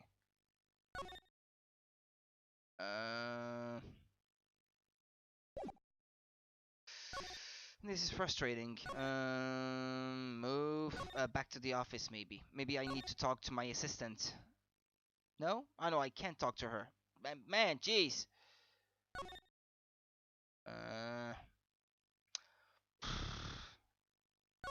Oh, the detention center. Oh, I didn't see it. Maybe I can finally go talk to my client for the first time. Hold on. Move to detention center. There we go. Okay. Sorry. Looks like Wookie's out for questioning. I really need to talk to him. I guess we'll come back later. Excuse me? Yes? The other suspect is all through his questioning, sir. The other? Ah, you mean the panty snatcher? Wesley Stickler, so they arrested him too. Alright, let's have a little chat with Mr. Stickler. I hope I don't regret this. He is a valuable witness. He is a bit precious, I'll give him that. Please, keep this brief, if you would. I'm quite busy. I need to finish this paper. It's you! Mr. Stickler would like to have a few words with you. Very well, as long as there are few. Nothing would make me happier, believe me. panty snatcher. Mr. Stickler, on the night of the murder you stole... Wait, I can't help but feel that I'm being misunderstood. How exactly? Yes, that night I obtained a pair of panties, it's true. However, it was my burning curiosity that drove me to do it, nothing more. That doesn't excuse the fact. You wanted to know the trick to my panties, right? You're here too! Oh, great Trucy, teach me! Eh? I must know the secret of your panties. Please stop being weird like that. My very existence hangs in the balance. Please, make me your apprentice.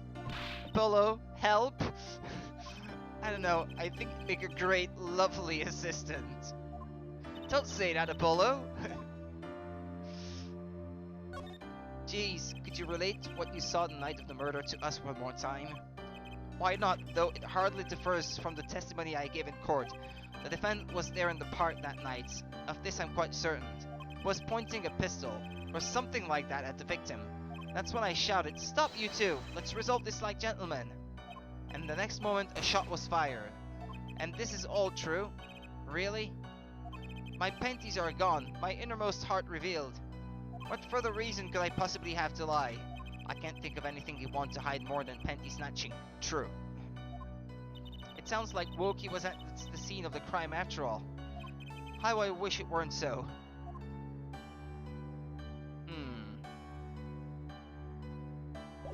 Should I present to him some certain things to get him to talk more?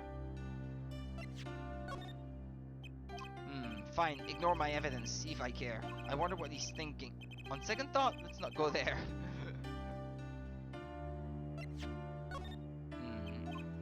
Okay, that's the basic reaction to everything that he has nothing to say about. Yeah, he's not likely to have anything to say about fingerprint powder.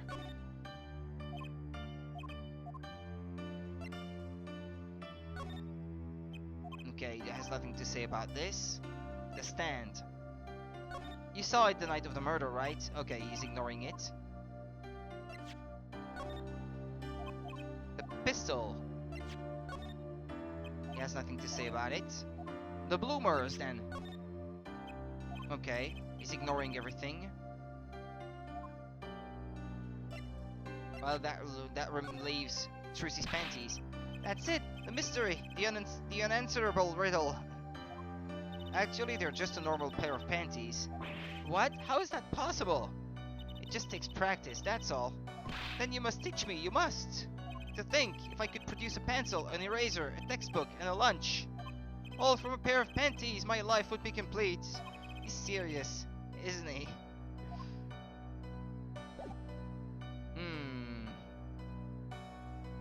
He has nothing else to say, does he? Yeah, I've exhausted all the topics. No, move.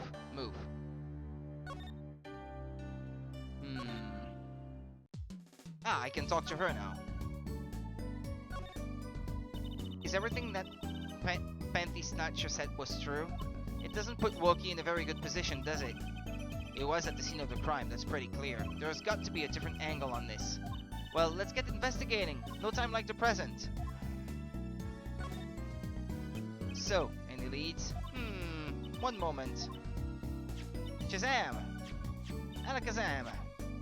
Wah, evidence keeps flying out of nowhere. Ta-da! That's all. Neat, huh? Yeah, real neat.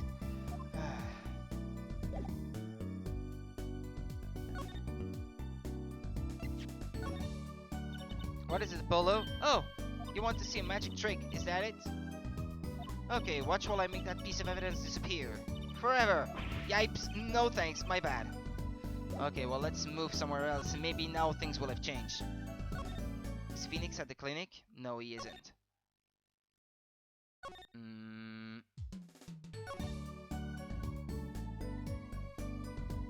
Tacky Mansion.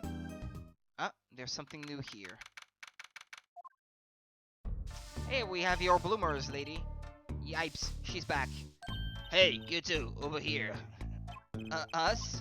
Yo, little plum, what's up? I think all these gangstersy is a negative influence on Trucy. I heard you retrieved my bloomers. Well, I was just doing... Bah! A man speaks clearly and takes credit where it's due. You caught the thief, didn't you? Yes, sorry, I caught him. You're cute when you're nervous, Polly. I'll deal with you later. But enough about bloomers. What about my son, Wookie? Wookie? Well, he's, clearly. Yes, ma'am. This is why I was kind of hoping we could avoid coming back here. Well, should I hand them back to her? They're hers, after all. About these. Hey, my bloomers. Thanks for that. I owe you one. I thought you might like them back, so... Eh? Oh, no. Why don't you keep them as a souvenir? Oh, no, I couldn't really. Thanks for the offer, but... I could use those in my Magic Panties act.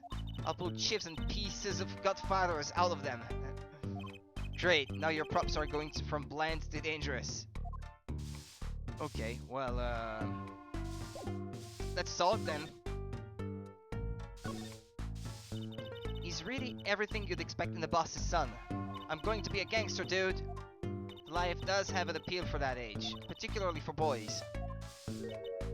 What? Don't look at me like that. He was shot in the turf war about half a year ago.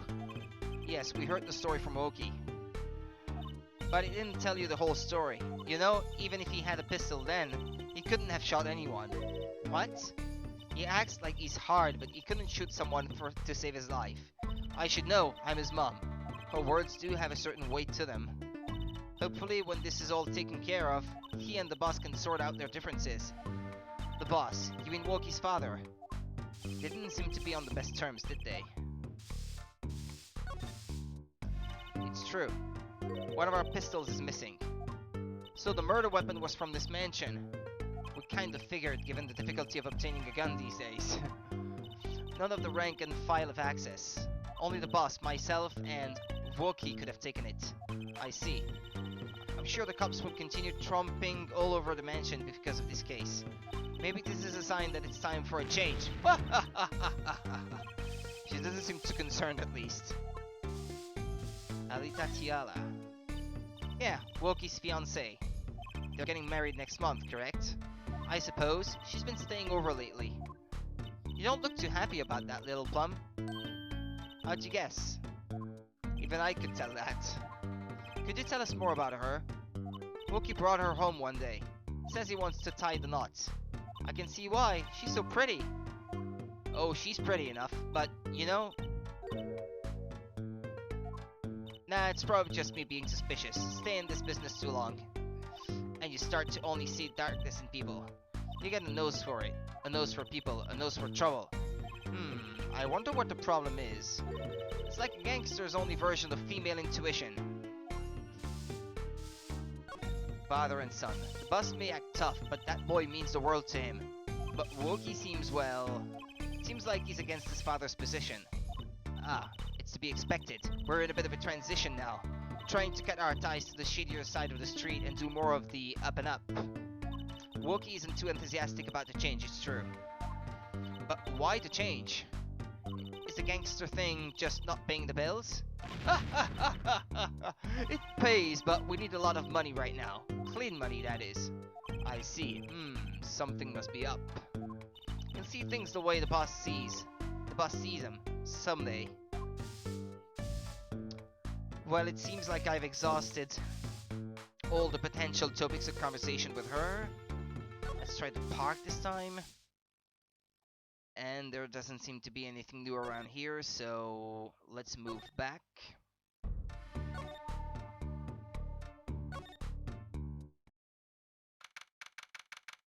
Is the noodle guy gonna be here?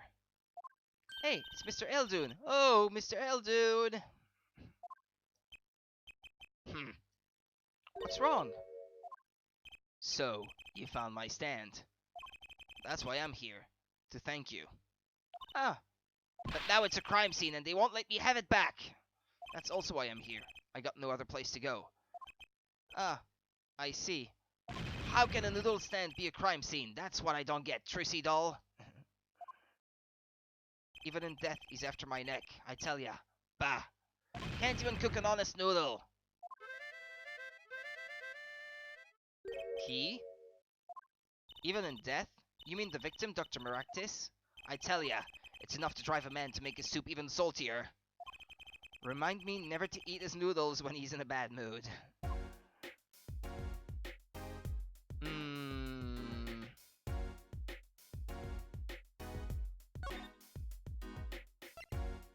Well, it's an image of your stand, but...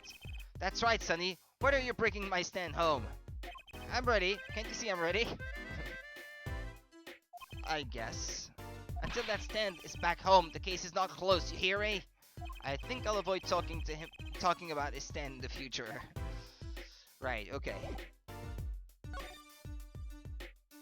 The noodle stand. That stand. For generations, it served up the very best noodles us Heldunes could make.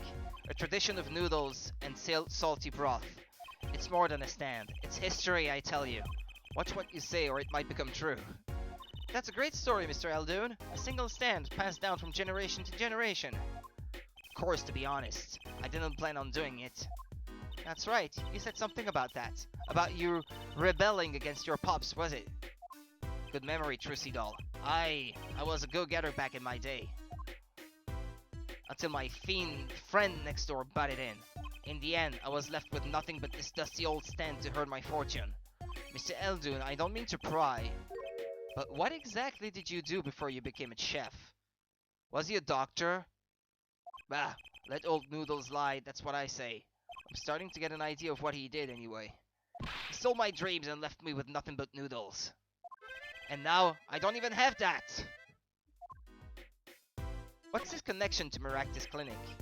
Mr. Eldun, if I might ask, what exactly happened between you and the Maractus Clinic? Eh? Eh? I couldn't help but sense enmity there. Enmity. I hate him! Hate it! Him acting like he smells like roses when he's rolling in mud. Excuse me? He's the only doctor at that clinic, you know. Pretty impressive, eh? I'll tell you the secret to his success. The mob. You mean the Kitaki family? They're always having one of them turf wars or whatnot. Always an injury or two that needs fixing. Maractus saw a chance for some business, so he started giving the Kitaki family a good deal. A deal? Every fifth operation for free. He stole the idea from my pops. One free bowl of noodles a week, he used to say. Can the doctor just decide to do that? What about the insurance companies? Oh, no doubt it's illegal, but it got him in good with the family. Pretty soon he was getting all the business in town, leaving me here in the dark, up to my neck in soupy noodles. I think I figured out Mr. Eldun's former occupation. Can't hurt to ask, Apollo. Why don't you tell us about it? Mr. Eldun, or should I say Dr. Eldun. Figured it out, did ya? That's right, I was a doctor, a surgeon, until the year before last. So Mr. Maractus was your rival? You like those onions they put in the soup broth? Yeah, kind of. You take a spoon, you drink some broth, those onions will find their way in there. For people who like him, why, that's just fine. For people who hate him... I hate onions! Hate him! My brother! In my arms, my brother. I hate onions too. Always sneaking in from the side, getting in the way of a good tasting spoonful. This guy knows what he's talking about, I can tell. Well, that's what he was. An onion. Onion boy, that's what I called him. So, you weren't exactly friends. Ha! Me and pal Maractus. Ever since preschool, we were getting in each other's face. No matter what I did, sure enough, he'd come following along. Then he'd do it better than me. Just blow right past without so much as a howdy. I see. That's right, I was a surgeon long before he was, you know? Then that no-good onion boy comes along. Well, Trucy, looks like we found ourselves a new suspect. Don't say that. Thanks to him, I was forced to trade in my scalpel for a ladle. Sorry, pal. Didn't mean to weigh you down with an old man's ramblings. No, it's fine. By way of apology, you ever get yourself in a spot of trouble, you drop by. Huh? You're investigating Maractus, aren't you? Yes? Well, you want to know about a doctor, you ask a doctor, that's all I'm saying. You just think of me if you need something, Trucy doll. Right, thanks, Mr. Eldun. I guess the time spent listening to him complain wasn't entirely wasted. Hmm. Can I go inside the clinic now? Apparently, I still can't. Not through the garage. Not through anything. What do I do then?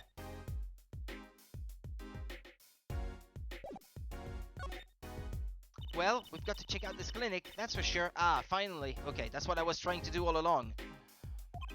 Yeah, but what about the guard? No harm in asking. Excuse me? Hey, it's you two from yesterday. That's the same officer that was standing out by the park yesterday. Your business is over in the park, isn't it? The clinic's off limits. It's not involved.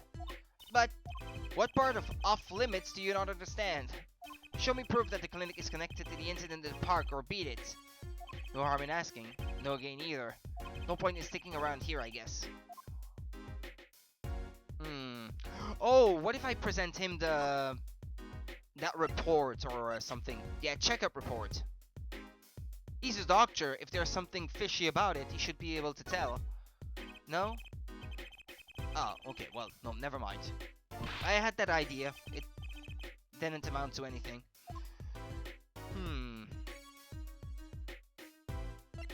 What if I present this here? As if the guard was here or something. No? I don't. It reverts back to the other man.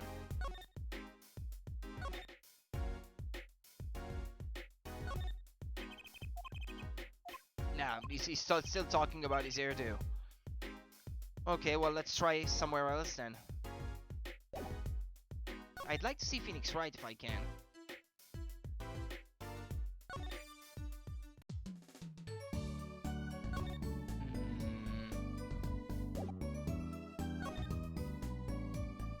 Maybe if Phoenix isn't there, I could probably try the detention center again to try to talk to my client.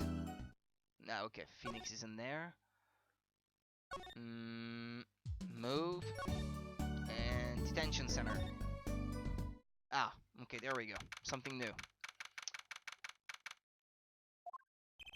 I was hoping to meet with my client. Well, Kikitaki's just finished questioning. I'll bring him out. Great, finally! Yo, sup, my little imposter?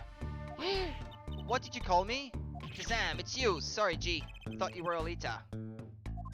My little imposter sure is a strange nickname. It's a Kling Fang. You wouldn't understand. Did I say imposter? I meant poster, like poster girl, alright?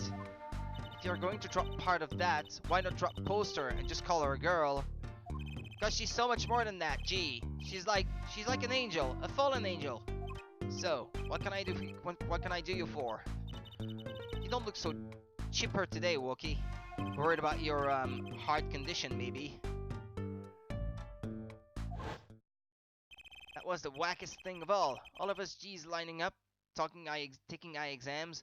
Better to die young than fade away, bizoy. A relief to hear. Eh? What's a relief? Oh, did your father not tell you? That bullet you carry so close to your heart, if not attended to immediately, it could kill you. Man, I ain't trying to hear that.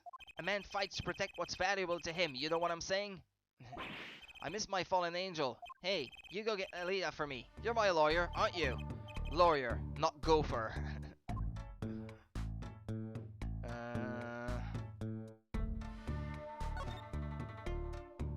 If I present to him the checkup reports, maybe that's gonna open more topics of conversation. Yeah, whatever. He seems preoccupied. I'm not sure he even looked at my evidence. Alita, man, Alita! That's all he cares about. Let's talk about her then. So I hear you're to be married next month. Straight up, we poured the nuptial 40 out on the stoop. Alita, oh snapple cakes, she's so fine. I think he's smitten with her in his own weird way. I was wondering, how did you two meet? I asked Tiala, but she was very vague. Huh? Well, man, if she wouldn't tell you, I'd best hold my tongue, you feel me? What? Man, what's past is past, she knows that. When I'm with Alita, I feel like there's things worth protecting out there, you feel me? And my Alita, she's down with that all the way. So both of them are mom about their past. Do you think you could tell us what happened with you and Pan Miractus? There's something you should know. We Kitakis are having what you might call a feud with the Rivalis family. So, about 6 months back, I go into Rivalis turf packing a knife, right? And he was shot. Coldest thing I ever seen. One shot to the heart, but my Omis weren't too late. It's a miracle that I lived. It's already considered one of the 7 wonders of the Kitaki family, you know that? So you were taken to the Maractus clinic then. You should have seen their faces when they wheeled me in. You can't just let the boss's son die, you know? I'd hate to have been in that doctor's shoes. Mr. Kitaki's scary enough when he's not hangry. But the bullet that hit you, it was never removed. And it's still threatening his life. That doctor, he did it on purpose. The Rivalis paid him off, I'm sure of it. I need to hear more about the night of the murder, that much is clear. I could ask his mom, I guess? Or his dad, if I can find him. Life in the family is a G thing. It's about being a man. You know what I'm saying? Sorry, I'm not up on my G things. I'm not even sure what a G thing is. G thing. Gangster thing. But my old man, he'd gone soft. He says the old rival gang days are over. He just wants to make money. Or gang, yeah, gang or gangster, whatever. Is that a good thing? Man, there ain't no soul in making money. Better to live fast and die young, for shizzle. Wait till I run the yard, then everyone will know what time it is. That's right, OG time all the time, represent. Apollo, why does he keep talking about old guys? I don't think that's what OG means, Trucy. Trucy's cuter than Maya. She's cute too, yeah. Both are, I think. I like both. They serve the kind of comical relief in the same way. Both of them.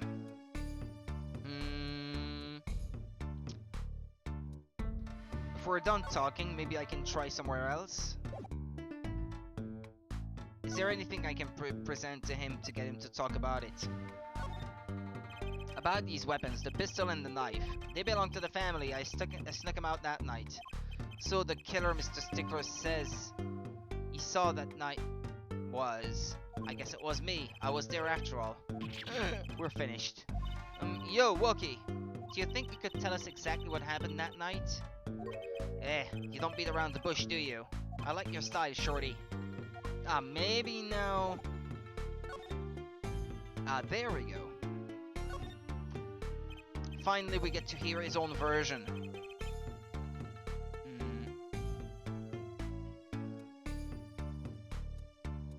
Actually, there's a question I've been wanting to ask you for a while now. That is, did you do it? Did you shoot him? I don't know. Eh? The day of that checkup, when I found out about the bullet by my heart, I borrowed a gun from the family stash. Figured I'd give that doctor a taste of his own bad medicine. Uh-oh. I don't like where this is going.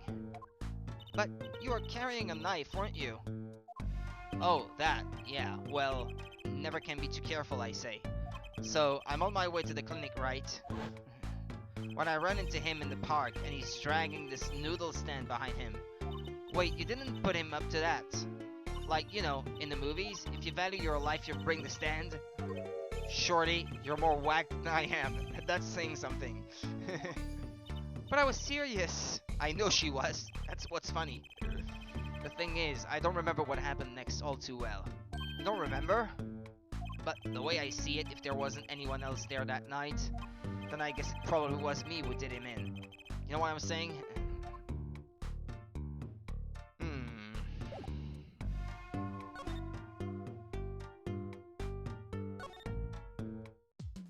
Let's try somewhere else again.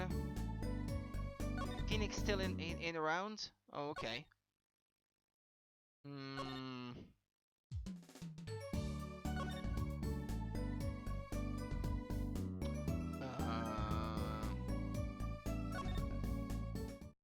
There we go. Something else.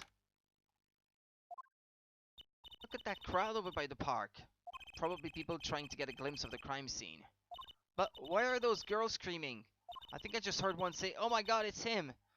It's the prosecutor, maybe? The rock star? Wait, that motorcycle. Ah, if it isn't Herr Forehead. Prosecutor Gavin! Some fans found me on my way out, just my luck. Oh my god, it's so cool! Thus the screams. New album just came out, you know? Try waving to them, they love it. Oh, it's so cute! Ha ha ha. They're so excited, it doesn't matter who waves to them, see? This is surreal.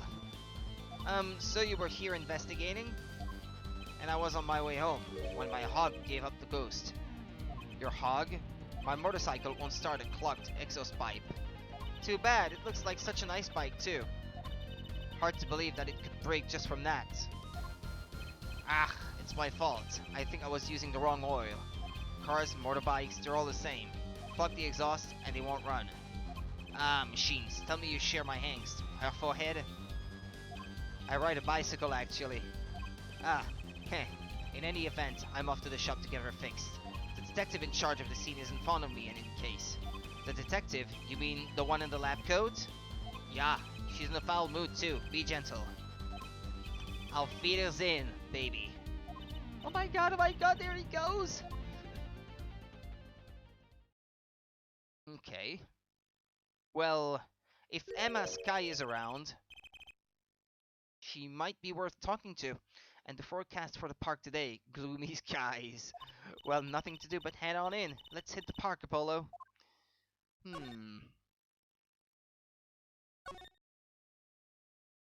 June 16th, People Park. Huh? Does something about this scene look different to you? There were tarps on the ground last time, and now they're gone. But there's a footprint instead. The blue tarps are gone. Maybe that's it? Yeah, I think you're right. Look, over there. The white-frocked detective from yesterday. She seems to be apologizing reverently to the trash can. She's under a lot of stress. The investigation's probably not going so well. Hey, you there! If you're going to talk about someone behind their back, do it more quietly, please. Oh, Detective Sky. Hello. You seem as gloomy as ever. This is miserable. Miserable! I just got a new kit and I can't get the stuff to work. And everyone's all smiles for that glimmerous fop. Glimmerous? Does she mean Prosecutor Gavin? More to the point, doesn't she mean glamorous? When he walks, his shiny chains catch the sun and glimmer in my eyes. It's distracting. She seems angry. Speaking of distracting, I guess I just have to accept the fact that I lack talent. Sounds like she's trying out some sort of new forensics technique. That footprint on the ground intrigues me. Poor Mr. Eldoon, his stand's been standing here since this whole thing started. It almost looks at home here in the park now. I think it should be made into a playhouse for children. I think its owner would disagree. Ah, okay, so I could not interact with the footprint. Okay. Let's talk to her then. Detective Sky, you know Mr. Wright, correct? How do you know my daddy? I want details. Well... He helped me out a long time ago. You might say he saved me. Wasn't she saying something about getting involved in an incident? I can't stand it when things are vague, especially in a case. I went to study to become a forensic scientist in Europe. But you're a detective now. Well, I failed the test.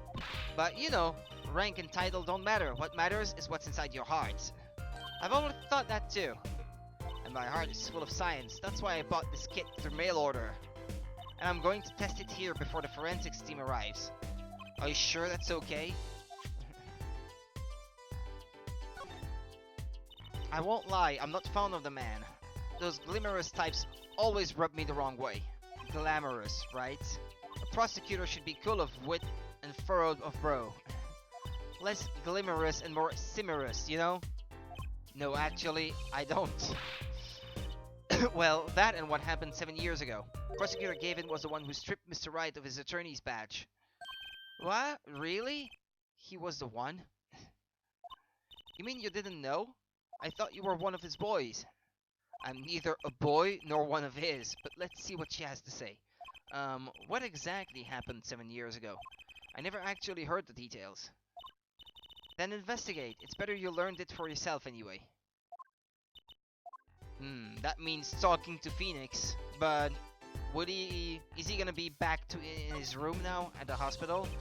Do you mind me asking exactly what it is you've been doing? Squatting down on the ground like that? Oh, you want to know? Do you? Well, I splurged on a new toy. You splurged? You mean it wasn't police issue?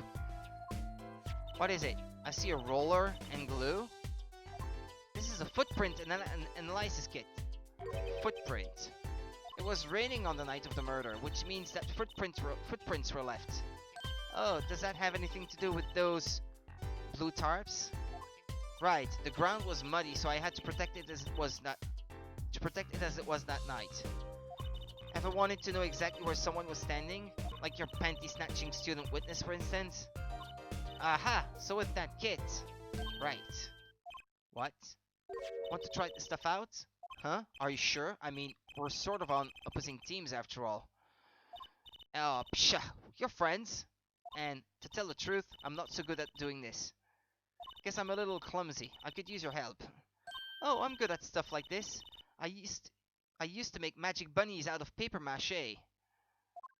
Footprint analysis, huh? Oh no! I fear I'm not even gonna be able to do it because I'm not playing it on the original console. I'm gonna save. If this requires closing the lid of the DS, it's not gonna work because I can't do that on an emulator. I hope that's not what it is. I'll give it a go. That's the spirit. Right, allow me to explain. Ahem, one moment. She's reading the instructions for a kit. Why does this not fill me with confidence? First, we have to pick the footprint, or in this case, shoe print we want to analyze. I've taken the liberty of marking all the shoe prints in the park. Well, which shoe print should we start with? If we're going to verify the defendant's account, here's the place to start. Shoe prints, prepare to be examined. Oh, this is so exciting. Right, here goes. First, pour the plaster into the print until it's full. You try it. How am I supposed to do that? Just touch the screen where you want to pour the plaster, like this. Okay. If that's all it is, it's gonna work then. That doesn't look too hard. If you run out of plaster in your beaker before you're done, you have to start over.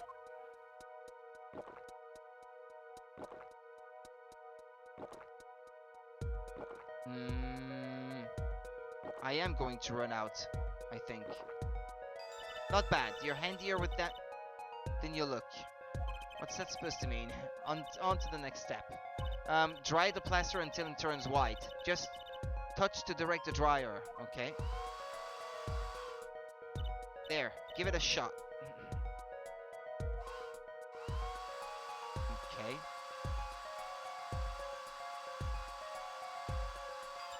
What is it about the procedure that she did not understand but on her own? Looks like it's hardened nicely. Let's take a look. Yes, that's a good one. Next, the ink. Ready for the next step? Use the roller to ink just the shoe print part. Hold on to that roller tight now and roll it up and down. Keep going till you get enough ink on there for a good print.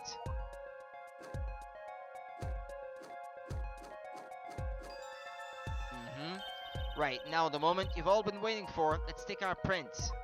Ready? Here goes. No! Okay. I was gonna say, no, please don't make me have to close the screen of the DS because I'm not playing on a DS right now. Let's see if we get a match. Okay. What, I have the footprints of everyone.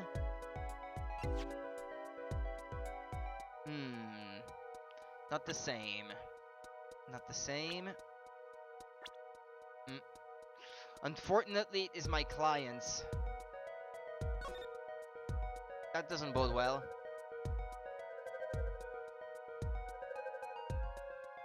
Comparison complete. Match found. So the shoe prints belonged to Woki Kitaki after all. He was in the park on the night of the crime. Wow, I can almost see the signs at work. Don't you love it? Nothing feels better. She's definitely way more into this than I am. Just let me know if you want to do some more. I'll be here, solving the case, with science. Well, that certainly brightened her mood. Well... what about the other prints? We had more. Detective Sky, mind if we give it another go? Leave no print unanalyzed, I say. Yeah. Now, to pick which print you want to analyze. So the blue ones were my clients.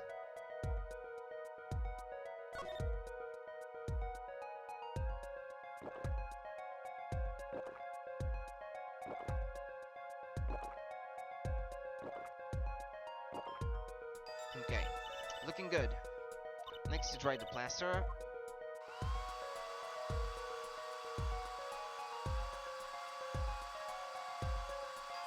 Let's take out the mold. Yes, that's a good one. Next the ink.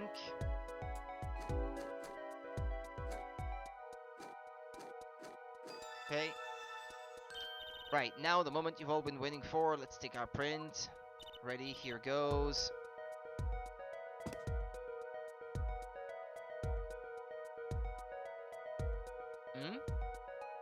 Huh? That's a funny shoe print. Is that even a shoe? It is strange, so smooth. Except for the part with the leaf. I can't say without even looking at that this print doesn't match any print on our list. A mystery print. Well, there was one last pair of footprints. Okay, hold on. This print is far too smooth to be from a regular shoe. It is a shoe print of some kind though, that's certain. Still, you have to wonder what it's doing here. It's right next to the Eldoon's noodle stand. It does make one wonder. Hey, you! Yes? Why are you so quiet all of a sudden? You wouldn't happen to have something in mind? Something that might have left this mystery shoe print?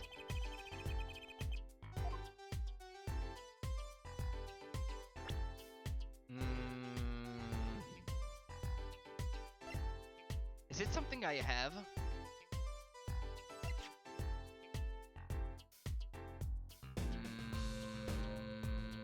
Not that I can think of.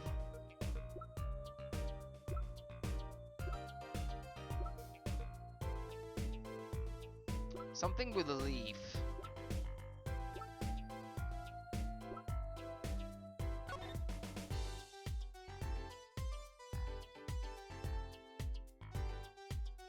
No. I was thinking of maybe checking stuff out in 3D to see if I can find something that matches.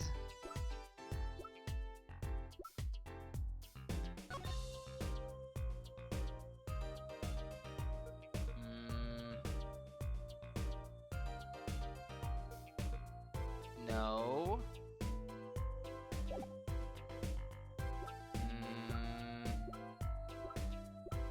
Nope. This might be something I don't have yet. Nope, sorry, no idea. Too bad, I wonder what it is. Something's familiar about that smooth surface. So smooth it's almost slippery. What did they mean by that? Something so smooth it's almost slippery? It's not ringing any bells right now. Well, if you think of something, I'm all ears. Detective Sky, mind if we give it another shot? I believe you're beginning to appreciate the wonder that is forensic science. Yeah, right, if you say so. Okay, we haven't done the green pair.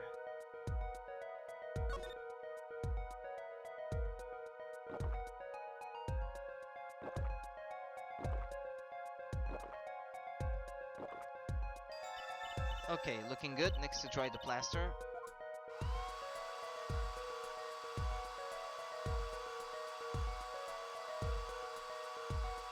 Okay, let's take out the mold.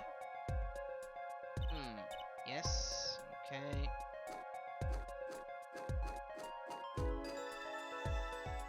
Right, now the moment you've all been waiting for. Let's take our print. Ready, here goes.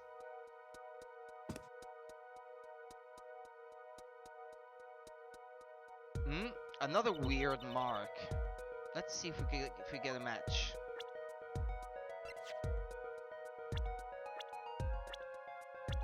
Hmm? Ah, okay, this is the witness.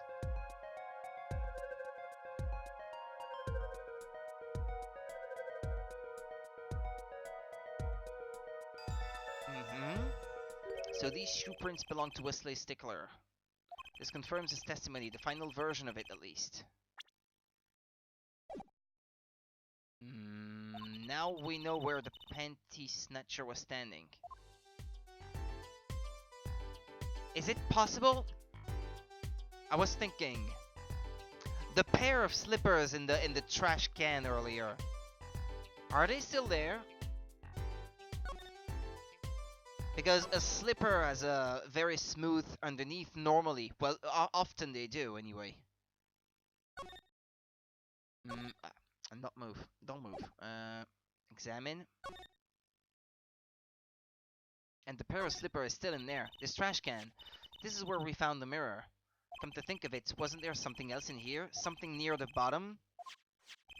Look at the paint on these. That means these must have ended up in here after Mr. Wright's accident. Maybe they're connected. Let's pick them up. Let's check them out. In the court record.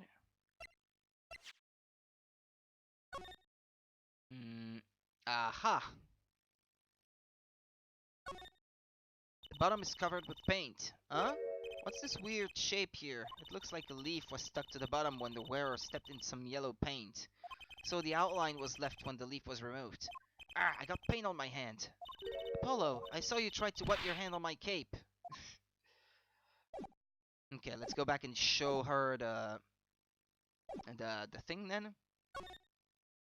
People Park. Yeah, that popped in my head all of a sudden. Talk. History print.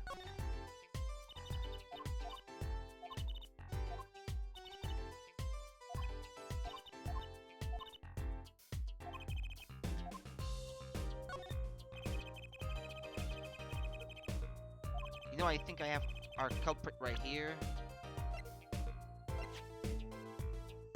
From patients at the Miraculous Clinic. Well, I think it's these slippers, actually. Slippers? What would slippers be doing out here? But look at the bottom, see? It's covered with paint, except for... See? Right there? Hey, that spot is shaped like a leaf.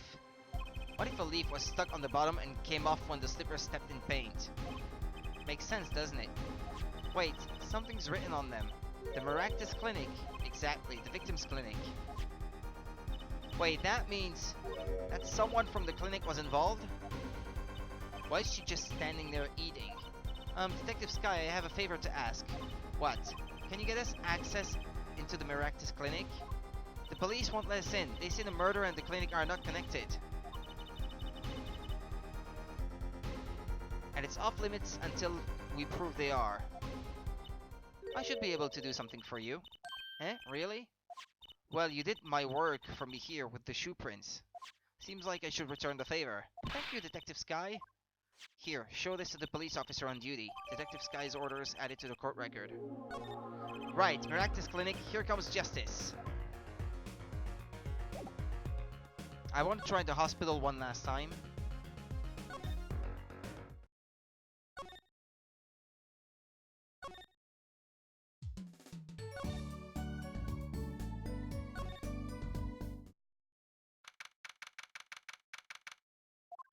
Ah, the prodigal attorney returns. Welcome, Apollo. I heard you did well in the trial today. Here to discuss something? I could use a little diversion. What did Detective Sky say? If you want to know something, you have to investigate it yourself. Mr. Wright, tell me what happened 7 years ago. Please. I want to know. I need to know. You certainly didn't waste any time getting to the point.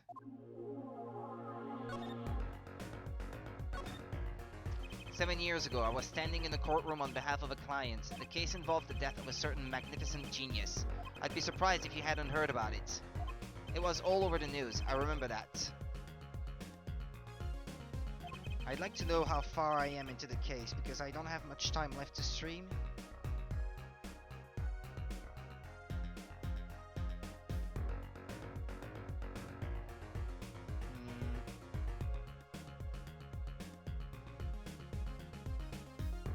Just a moment. You were up against Prosecutor Gavin, weren't you?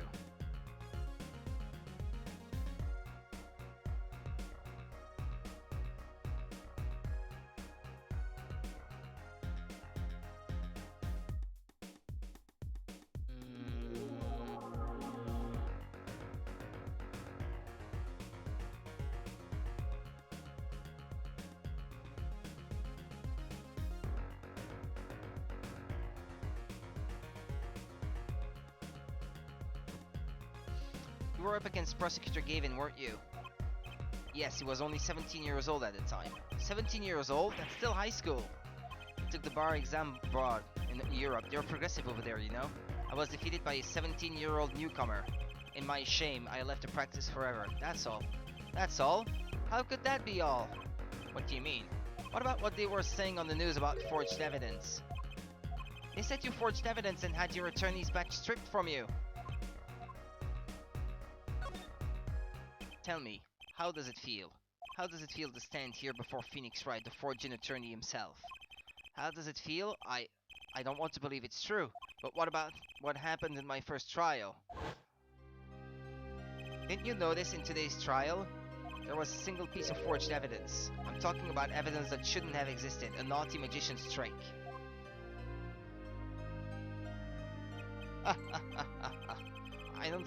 I don't see you jumping to my defense on this one. Maybe I did forge evidence, maybe I didn't.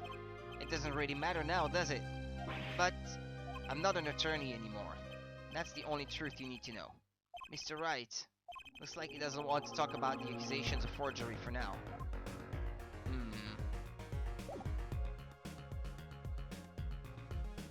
Maybe later? I don't know.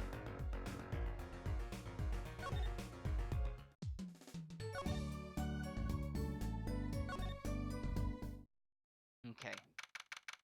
I'm gonna finish here. June 16th and Lude's house. Ah, you two again. When? Oh, when will you learn? Look at me however you want. You're not getting in today. I wouldn't be so sure if I were you. Look at what we have. What's this? Detective Sky? Yesterday it was Prosecutor Gavin. Today it's Detective Sky. Who are you two, really? Now he's suspicious again. Well, you got the orders. I gotta let you in. Have fun. Thanks, Mr. Officer. Let's hit it, Apollo. Okay, I'm gonna move inside, save, and then we'll be back tomorrow because I have to stop here. It's a good thing that I'm playing on emulator too, because you can't save in the middle as far as I know. Yeah, you can interrupt your game, I guess. Yeah, but you can't really make a save that you can reload to sort of cheat with it. Otherwise, in this one.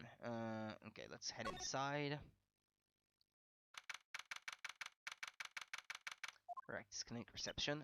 Kind of an at-home sort of place, isn't it? This place has a connection to the murder in the park. I'm sure of it. The police guy out front wasn't so sure. Beyond it being where the victim lived, looks like the police team's gone home for the day. There might be some clues lying around. Let's get cracking, Apollo. Okay. I'm gonna create a restore point. And then save and suspend the game because I have to stop a bit early today, but I mean I've still streamed like 4 hours, so I mean it's still a decent length of, for a stream coming from me. Thanks for watching. I should be back tomorrow night then, and we will be continuing the second case. I didn't expect to be able to finish the second case today anyway, because these tend to be pretty long. But yeah, hopefully, well, tomorrow you'll get to see the end of that second case of Apollo Justice H. Attorney. Thanks for watching, and see you in part 3. Bye-bye.